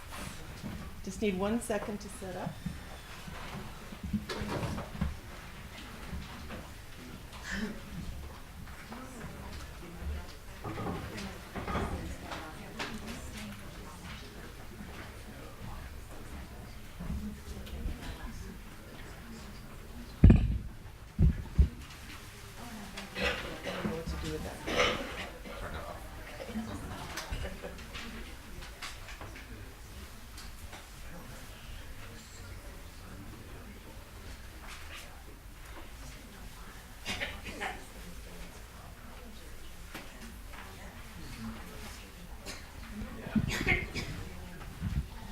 So I'm very pleased to now welcome, and let us all welcome, Maria D'Amato and her accompanist, her collaborative pianist, excuse me, Richard Cordova.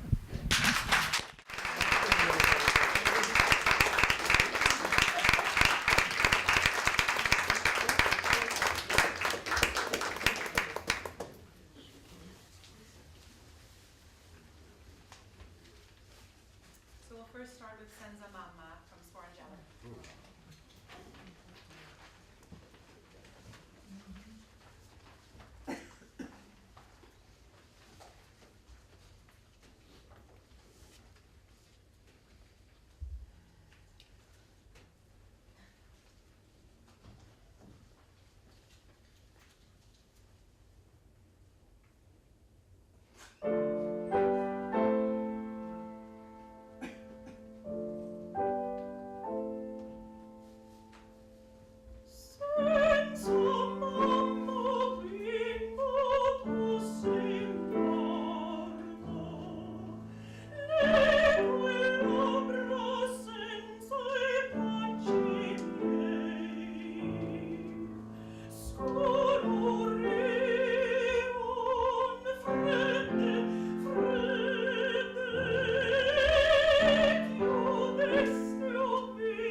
Thank you so much. That was wonderful.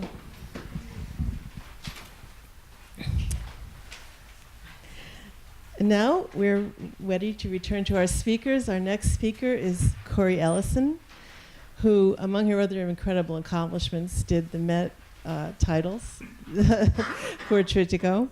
But she has been recently appointed staff dramaturg at Santa Fe Opera and has previously served that role at Glyndebourne and so many other wonderful positions. I could go on for hours. And of course, the New York City Opera. So let's welcome Cori Ellison.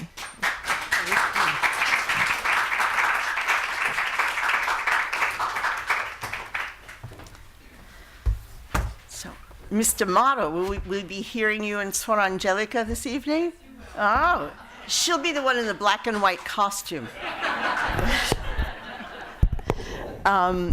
Anyway, so I'm here to talk about nuns in opera. There are lots of them.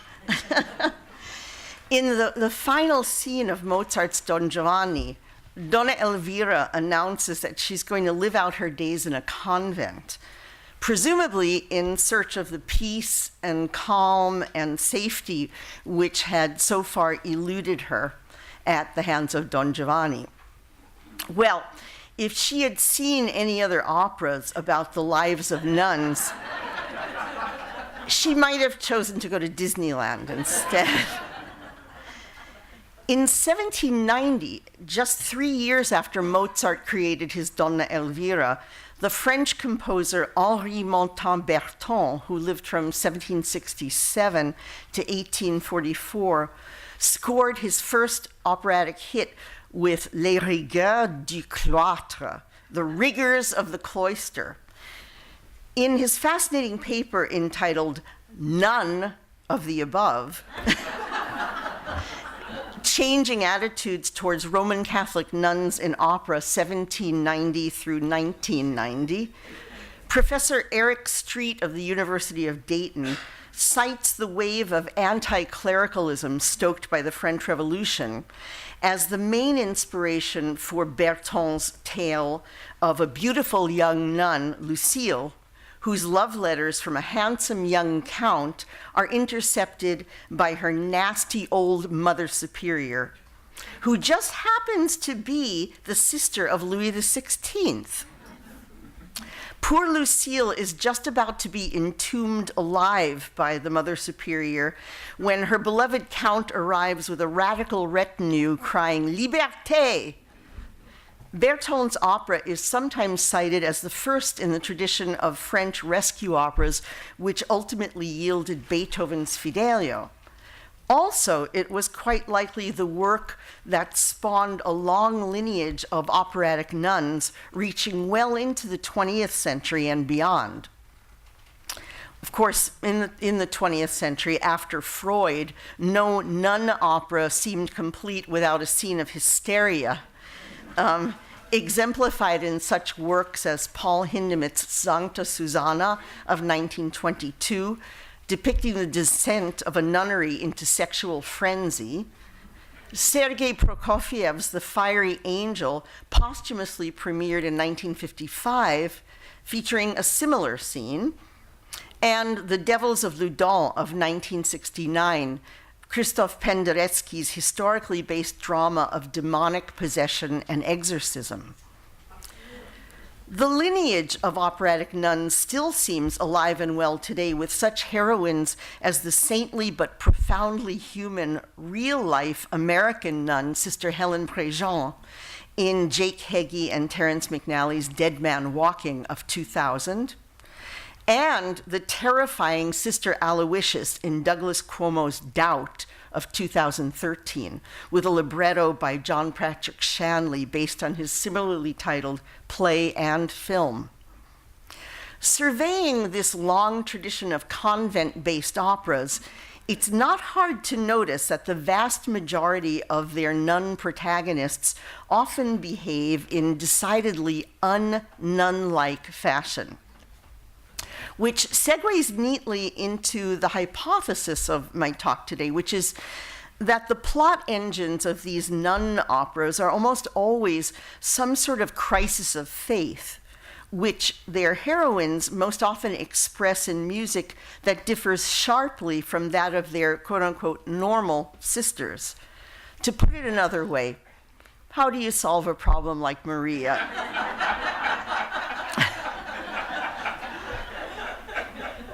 For sure, the story of a contented, well-adjusted nun is just not something you want to watch and listen to for a couple of hours.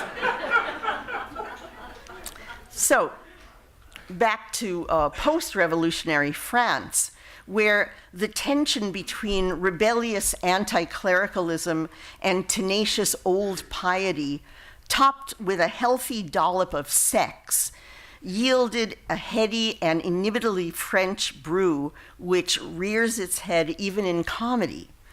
In Rossini's Le Comte Henri of 1828, the title character breaches the walls of a castle in order to court his beloved by leading a troop of men all disguised as nuns. And in Daniel François Esprit Aubert's popular Le Domino Noir of 1837, a novice decides to sneak out of her convent to a masked ball before she takes her vows, with riotous results, of course. The piety plus prurience formula also dominates serious 19th century French opera. In Spontini's La Vestale of 1807, as in its Italian cousin, Bellini's Norma of 1831, based on a French play by Sumet, it's not a Roman Catholic nun, but a Roman priestess who breaks her vows of virginity for love. But it's back to the convent with Giacomo Meyerbeer's Robert le Diable of 1831, one of France's most seminal grand operas. This sensational tale features one of opera's most notorious scenes, the Act 3 Ballet of the Nuns. Yeah. In which the ghost of an abbess rises from her grave and attempts to seduce the eponymous hero by summoning the dead of her convent to perform a voluptuous ballet which shocked and titillated audiences all over Europe, of course ensuring the opera's resounding success. Note the salacious delight of this reviewer for the Revue des Deux Mondes. He said, "All of these women cast off their nuns' costumes. They shake off the cold powder of the grave. Suddenly they throw themselves into the delights of their past life. They dance like bacchantes. They play like lords. They drink like soldiers."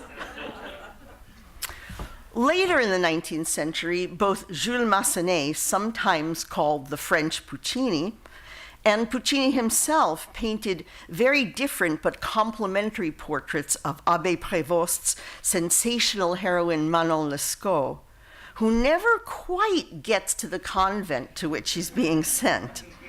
Instead, she runs off with the dashing young Chevalier des Grieux, only to abandon him for riches. And in Massenet's quintessentially French version of the tale, after des Grieux takes his priestly vows, Manon ends up seducing him on the altar of Paris's Church of Saint-Sulpice.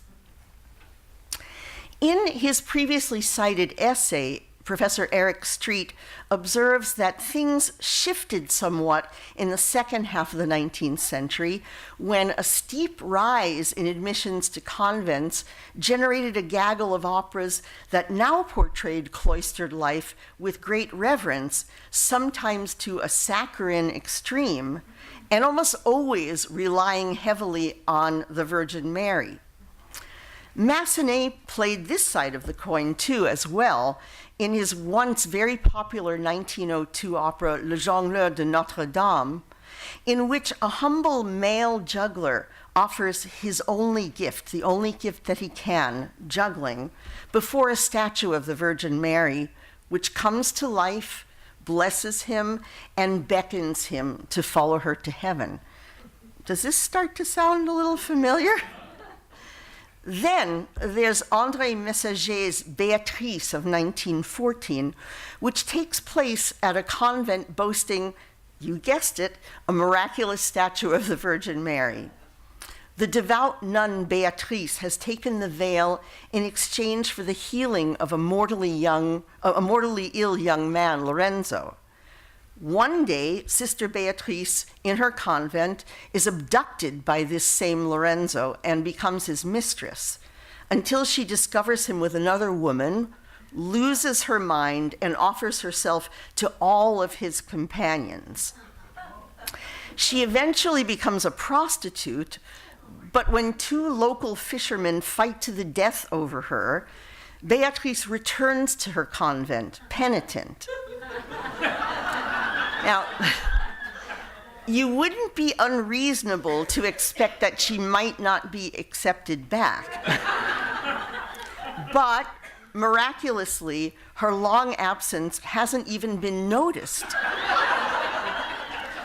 Why? Because during the entire period of her absence, the Virgin Mary herself has taken her place. It's quite the opera plot.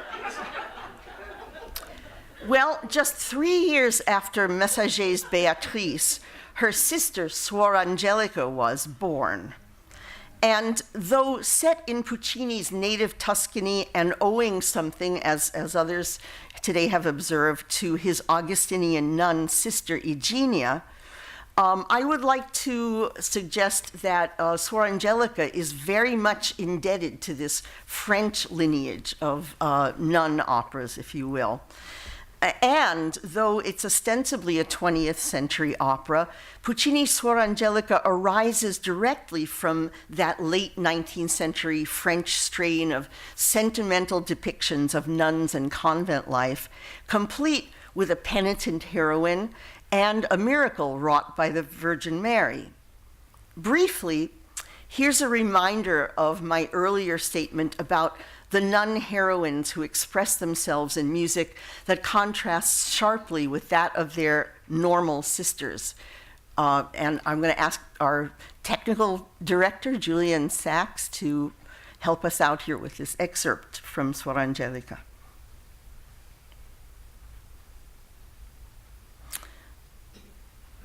This is, of course, when she recognizes after she has poisoned herself that she is going to be damned.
So there, of course, we can very easily hear the huge contrast between Angelica's rather hysterical, rangy, very rhythmically free explosion there musically with, in the background, her sister's very measured, limited range singing of their liturgical music.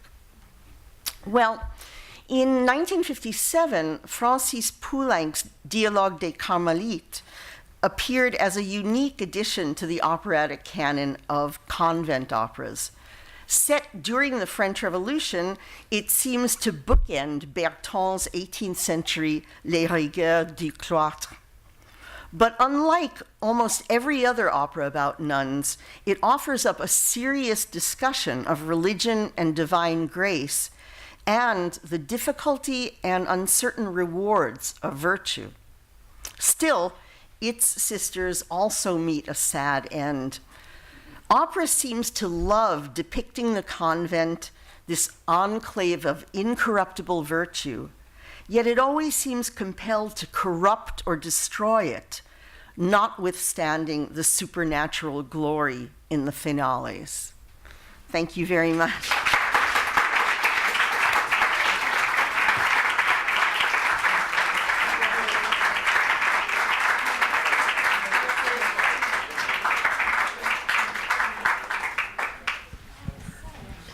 Thank you so much. That was really fascinating. And our final speaker has arrived. I'm very excited to welcome William Berger, who has the best title of any book I've ever read, which is Puccini Without Excuses. So thank you, William. Let's give him a big hand.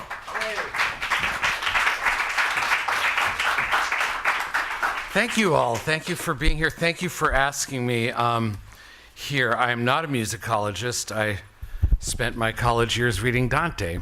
So when Deborah said, would you like to speak about Dante and Il Trittico? I said, yeah, I would. And then she said, you have 20 minutes. I said, okay, that's going to be a problem, but I'll work on it. And thank you to everyone who came before. And Cori, that was great. You're giving me great quiz ideas.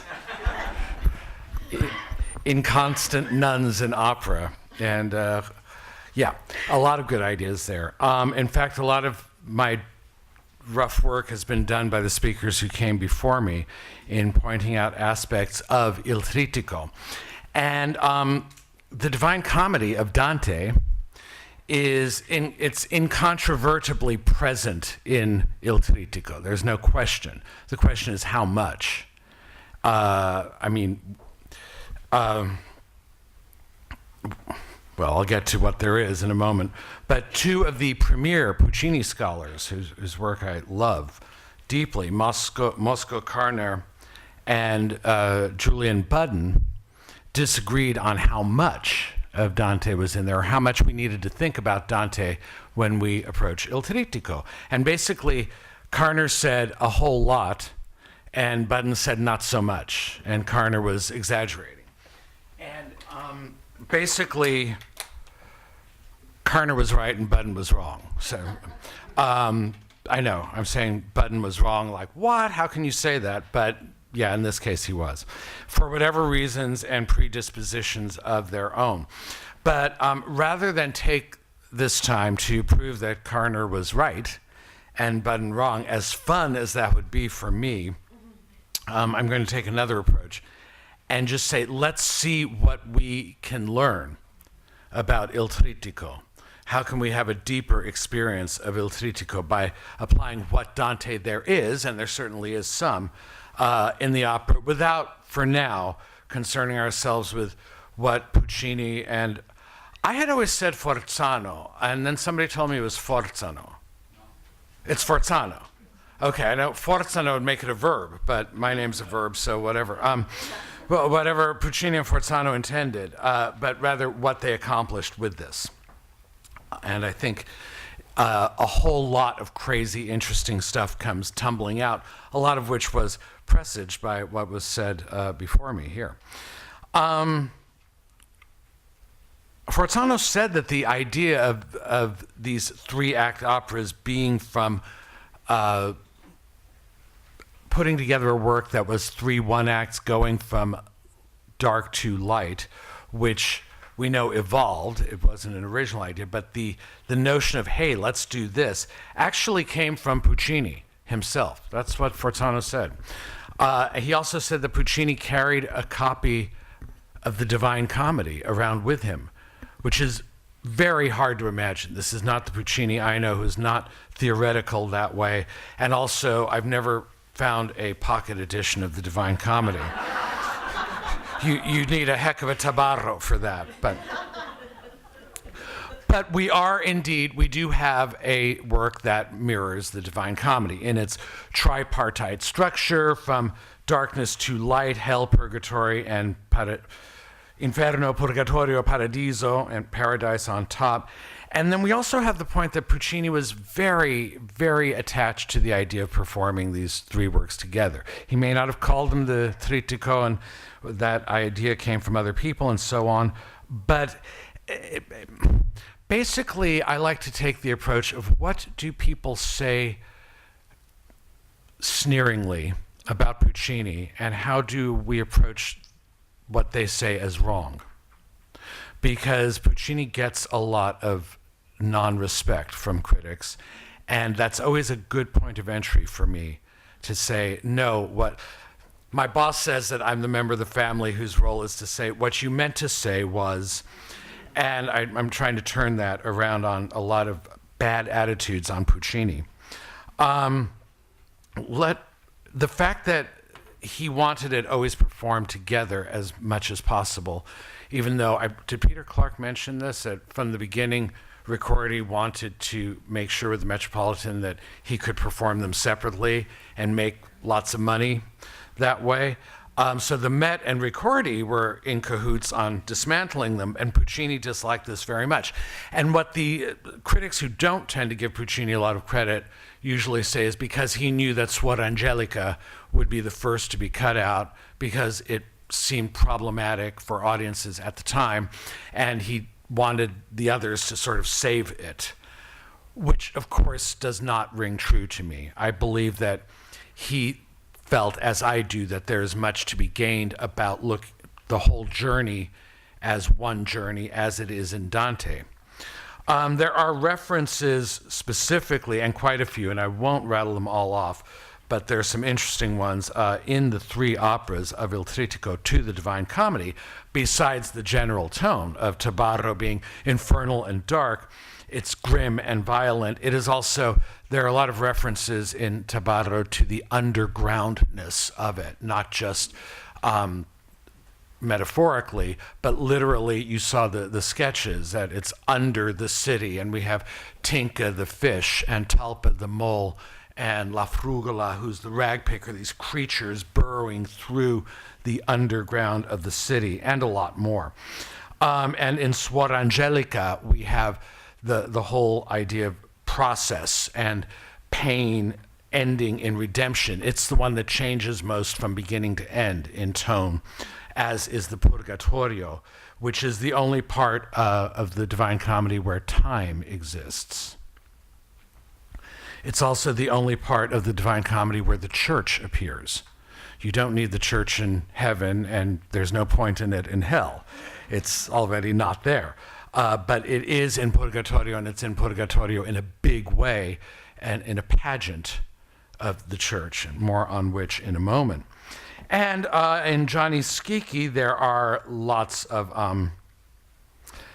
there were references to the references of bodily functions, and those are there, and they're uniquely in Puccini. Not even Bohème, with all of its bad smells, has the same direct references to coarse bodily functions as Gianni Schicchi. And of course, Gianni Schicchi being infernal, specifically Canto 30 of the Inferno, which Puccini has now put in the divine position as the end of the journey, but in Canto 30 of the Inferno, we are in the Malebolge, in the bowels of hell, specifically, and there are a lot of interesting things there. But there are other references to paradise and continuing life in Gianni Schicchi, which I think are marvelous. It's an elaborate inversion, of course. We take Gianni Schicchi from the Inferno, Canto 30 of the Inferno, and put it in the paradise position. And it's an elaborate inversion, of course, you mentioned this, of the Divine Comedy. Why? I mean, did you ever wonder why he would say, take the only character actually from the Divine Comedy and put him in the end of the journey position, turn it upside down? Let's take a quick look at one thing that's really great to do when you approach the Divine Comedy is to look at whatever canto, the chapter you're in the realm, and see the same number canto in the other two realms. Something is going on there every time. It's really interesting. And if you want to learn about Inferno 5, and you do, if you're an opera fan, because that's where all the opera characters are except Johnny Schicchi, they're the lustful. It's the circle of opera. And you need to look at Purgatorio 5 and Paradiso 5 also, and all this crazy information comes flying out.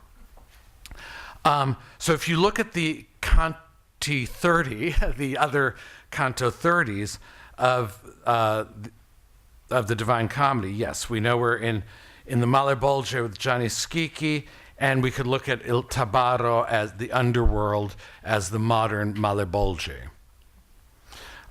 Purgatorio, in Canto 30, there is this parade. It's the pageant of the church, and it's a very interesting parade. A parade of all things. And pause here to remember that Puccini referred to the hymnody at the end of Suor Angelica as La Marcia Reale della Madonna, the Royal March of the Madonna, which again, the critics who are inclined to dislike Puccini say that means he didn't think very highly of it. But you need to open the Divine Comedy. And everybody says they have read it, and very few commentators have. But that's also where we get this from, the Italian flag, which I just noticed. Did you know that? Yeah. The Beatrice, no less, of course, Dante's great love, the symbol of revelation. Really? I'm not being heard? I'm not using my New York voice? Okay. She shows at the end of the pageant of the church, she's in this chariot, and I think it's drawn by griffins or something. I didn't look. It's terrific. And she's in a gown of red and green. And over her face is a white veil. And she's revelation. She pulls the veil aside, she ribella. And the only time in the whole Divine Comedy anyone ever mentions his name is here. It's his calling, his moment. And she says, Dante. And you jump back when you're reading it, imagining it. And so this is divine revelation, the calling of the whole nation as a divine purpose, which has nothing to do with anything, but it's really neat. I mean, it does. It has to do with a lot of, there is imagery that is apparent to an Italian that doesn't have to be made manifest, that is going to miss, that English-speaking critics are going to miss. Unless they look for it. Canto 30 of the Paradiso. Now here I need to really do some, okay. What you have in the Paradiso is the journey from the Mount of Purgatorio, which is imagined at the bottom of the earth, Antarctica, opposite Jerusalem, which is at the top. It's kind of a mess geographically. So you have the earth, and then you have a journey out through the spheres of the heavens.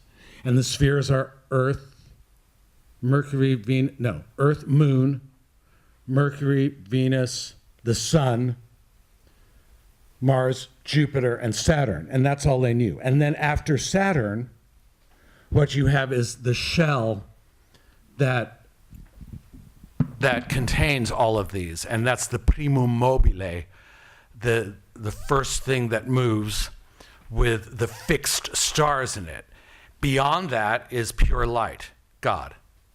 And the stars are understood as holes in the primum mobile, where the pure light of God, the stelle, the word that each of the three realms of the Divine Comedy ends with that word, stelle, the stars, the light of God. And Dante gets to, and the Empyrean out there, God, has no more space. There is no space. Out is in. And he gets there by kind of jumping onto his birth sign of Gemini. So he's not only reborn, he's sort of deborn.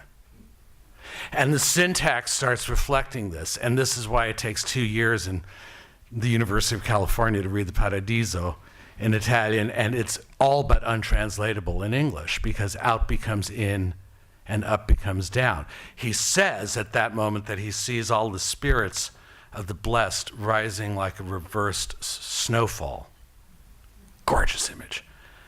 Knowing that they were actually always with God anyway. The rest were just crystal reflections. So it suggests that all epic spiritual journeys go both ways at once. In Christ, there is no east nor west. The inversion is the excursion, you might say. So you need, if you're going to look deeply at something, turning it upside down is a way to do it. And what do you find? In 5 minutes. Okay. Well, we find Gianni Schicchi de Cavalcanti, first of all. That was his full name. And right away, if you ever did Intro to Italian Lit, you're going like this, like, oh no, not Cavalcanti. Like, I'll never, it's heavy stuff. This was Dante's best friend, Guido Cavalcanti, whose father, Cavalcante de Cavalcanti, because half the time you don't have a first name in medieval Italian. You're just one of a family. Like you noticed Guccio, the dyer, in Gianni Schicchi. Cute little reference there. Anyway, get to them later, if at all. Gianni Schicchi, of course, is with the false impersonators, the counterfeiters, in Canto 30, along with Mastro Adamo, a famous counterfeiter who, along with others, have dropsy, because money is the blood of the body politic, and falsifying money equals diluting blood, edema, swelling, substituting water for blood. There are many references to feces in this part of the Male Bolge. It's all there is. It's also a hint that the entire conception of hell is of a human body. And you have the mouth, you enter through the mouth with the sign on the fronte, as you have in Italian. Your grocery store, the sign is the fronte, abandon all hope. And journey through the body, through the Male Bolge, to the anus, which is Satan, and the equation of Satan with anality is well documented from the Gospels. Get thee behind me, Satan, to Martin Luther, who wrote about it at great length, to the Black Mass of Satan worshippers and many others. So when Puccini and Forzano turn the paradigm upside down, put Gianni Schicchi in the heaven position, and they're putting Dante's organs of elimination in the upper divine position, it also puts, in many cases they're the same, the sex organs on top, and the brains, the head that is supposed to be the reason, the capo that guides everything, underneath, where life is filthy, in Il Tabarro, in its modern. Puccini is saying, whether he meant to say it or not, that your enlightened, brainy modernity is really rather grim, with its bitonality and its brainy music that you find in Tabarro, as opposed to its pure sentiment and beauty that you find in O mio babbino caro. Puccini's much derided sensuality, sentimentality, is actually, he's saying, sublime. It's paradise. It is divine. Dante's hell had in it the seeds of heaven, and Dante didn't even know it, says Puccini. Heaven can be here and now on earth. It can be in love, in romantic love. The new men of Florence, the Renaissance men, the Renaissance men after Dante, knew this, of whom Rinuccio speaks, and believe that sensual love can be sacred in and of itself. And the sensuality and sexuality that Dante could not see as part of the plan of salvation was apparent to Puccini. Not in his present life, not in 1918, as a grown person, but in looking back to a mythical past, the looking back, again, more of the journey, looking back to the first bloom of Renaissance Florence, Firenze come un albero fiorito, not only the phallic tree symbol in splendor, but united with the feminine principle of flowers, flora, fluorescence, Florencia, Firenze. Well, you see where I'm going with this. Think of the Pope's dead staff, you mentioned Wagner, in bloom after the penitent Tannhäuser walks to rejuvenating Italy, that causes the dead to live again. The fertility of Lauretta. Lauretta in Gianni Schicchi. Look, you don't put on, if you're Italian and you put on an opera and you name somebody Laura, you're saying something. You're saying, look at medieval poetry. This is a charged name. I won't get into it. I got 2 minutes to bring this home. But Lauretta, little Laura, which also means fame, like don't hate me because my tunes are popular. A name that refers to both Petrarch and Boccaccio, the children of Dante. Laura is also Laura, L''A', which is gold, but it also means Laura the dawn for the same reason. In Purgatorio 1, in this beautiful moment where Dante's crawled out of hell on Easter Sunday morning and he looks back sneeringly on Laura morta dell'inferno, the dead Laura of the Inferno. He feels the breeze coming out. Lauretta, of course, sings the strophic, naive melody that got so much bile directed at it by critics in 1918. That's it. He's sold out again. Here he is just throwing a tune to the bourgeois audience of New York specifically. It's like, no, because the guy who wrote Senza Mamma, in its searching quality, where am I going, could have written something other than the strophic perfection of O mio babbino caro. He's telling you something. He's telling you this is the primal innocence. This is the state of the Garden of Eden. O mio babbino caro. This is what the Rhine maidens had before their Laura was stolen. Right? Looking back to Florence in splendor is looking ahead to fertility, to new children. Looking around at grim modernity is death. There is no future now. There was a future then. Think of Verdi's words when he encouraged young composers to study Palestrina instead of Wagner. And he said, we must take a step back. It will be a step forward. Okay, this gives us a way of looking at all Puccini and 20 seconds. I'm thinking now of Bohème, which strikes me very much as looking back to a golden age of personal innocence. You know, the post-college years. Those are college students. When you're starving after college and you can't pay the rent and you don't have health care, it's not a golden age. When you're looking back at it at my age, it was the golden age. I think of Carlyle on the French Revolution. To be alive, what was the quote? To be alive in that dawn was bliss, but to be young was very heaven. If we look at Trittico through the filter, so to speak, of the Divine Comedy, you can learn, one, the reasons why the tinta of each opera is what it is, beyond the lame criticism that Tabarro's too dark and Angelica has too much daily life in it in the first part and too much pageant in the second part, and O mio babbino caro is just too good of a melody for us to like it. We learn that Puccini's supposed sentimentality throughout his career is actually an informed vision of a sad nostalgia for an idealized personal and national past that never existed. It's not superficial. And I think, I'll close with this, that Tabarro, the verismo quality of Tabarro, which was already out of date by 1918, big time out of date, 30 years out of date, and people commented on it. It was old-fashioned. I think he's saying that that way of being modern was already old, and now he suggests Gianni Schicchi with its possibilities of life that were referred to, and its joyous atmosphere, is the possibility of a more beautiful post-verismo world after the war. And I think that his journey toward Turandot proves that. It's pure fantasy, no verismo in it. And I think it's a message of hope. I think it's a very bold one. And sì, ci voglio andare. Thank you.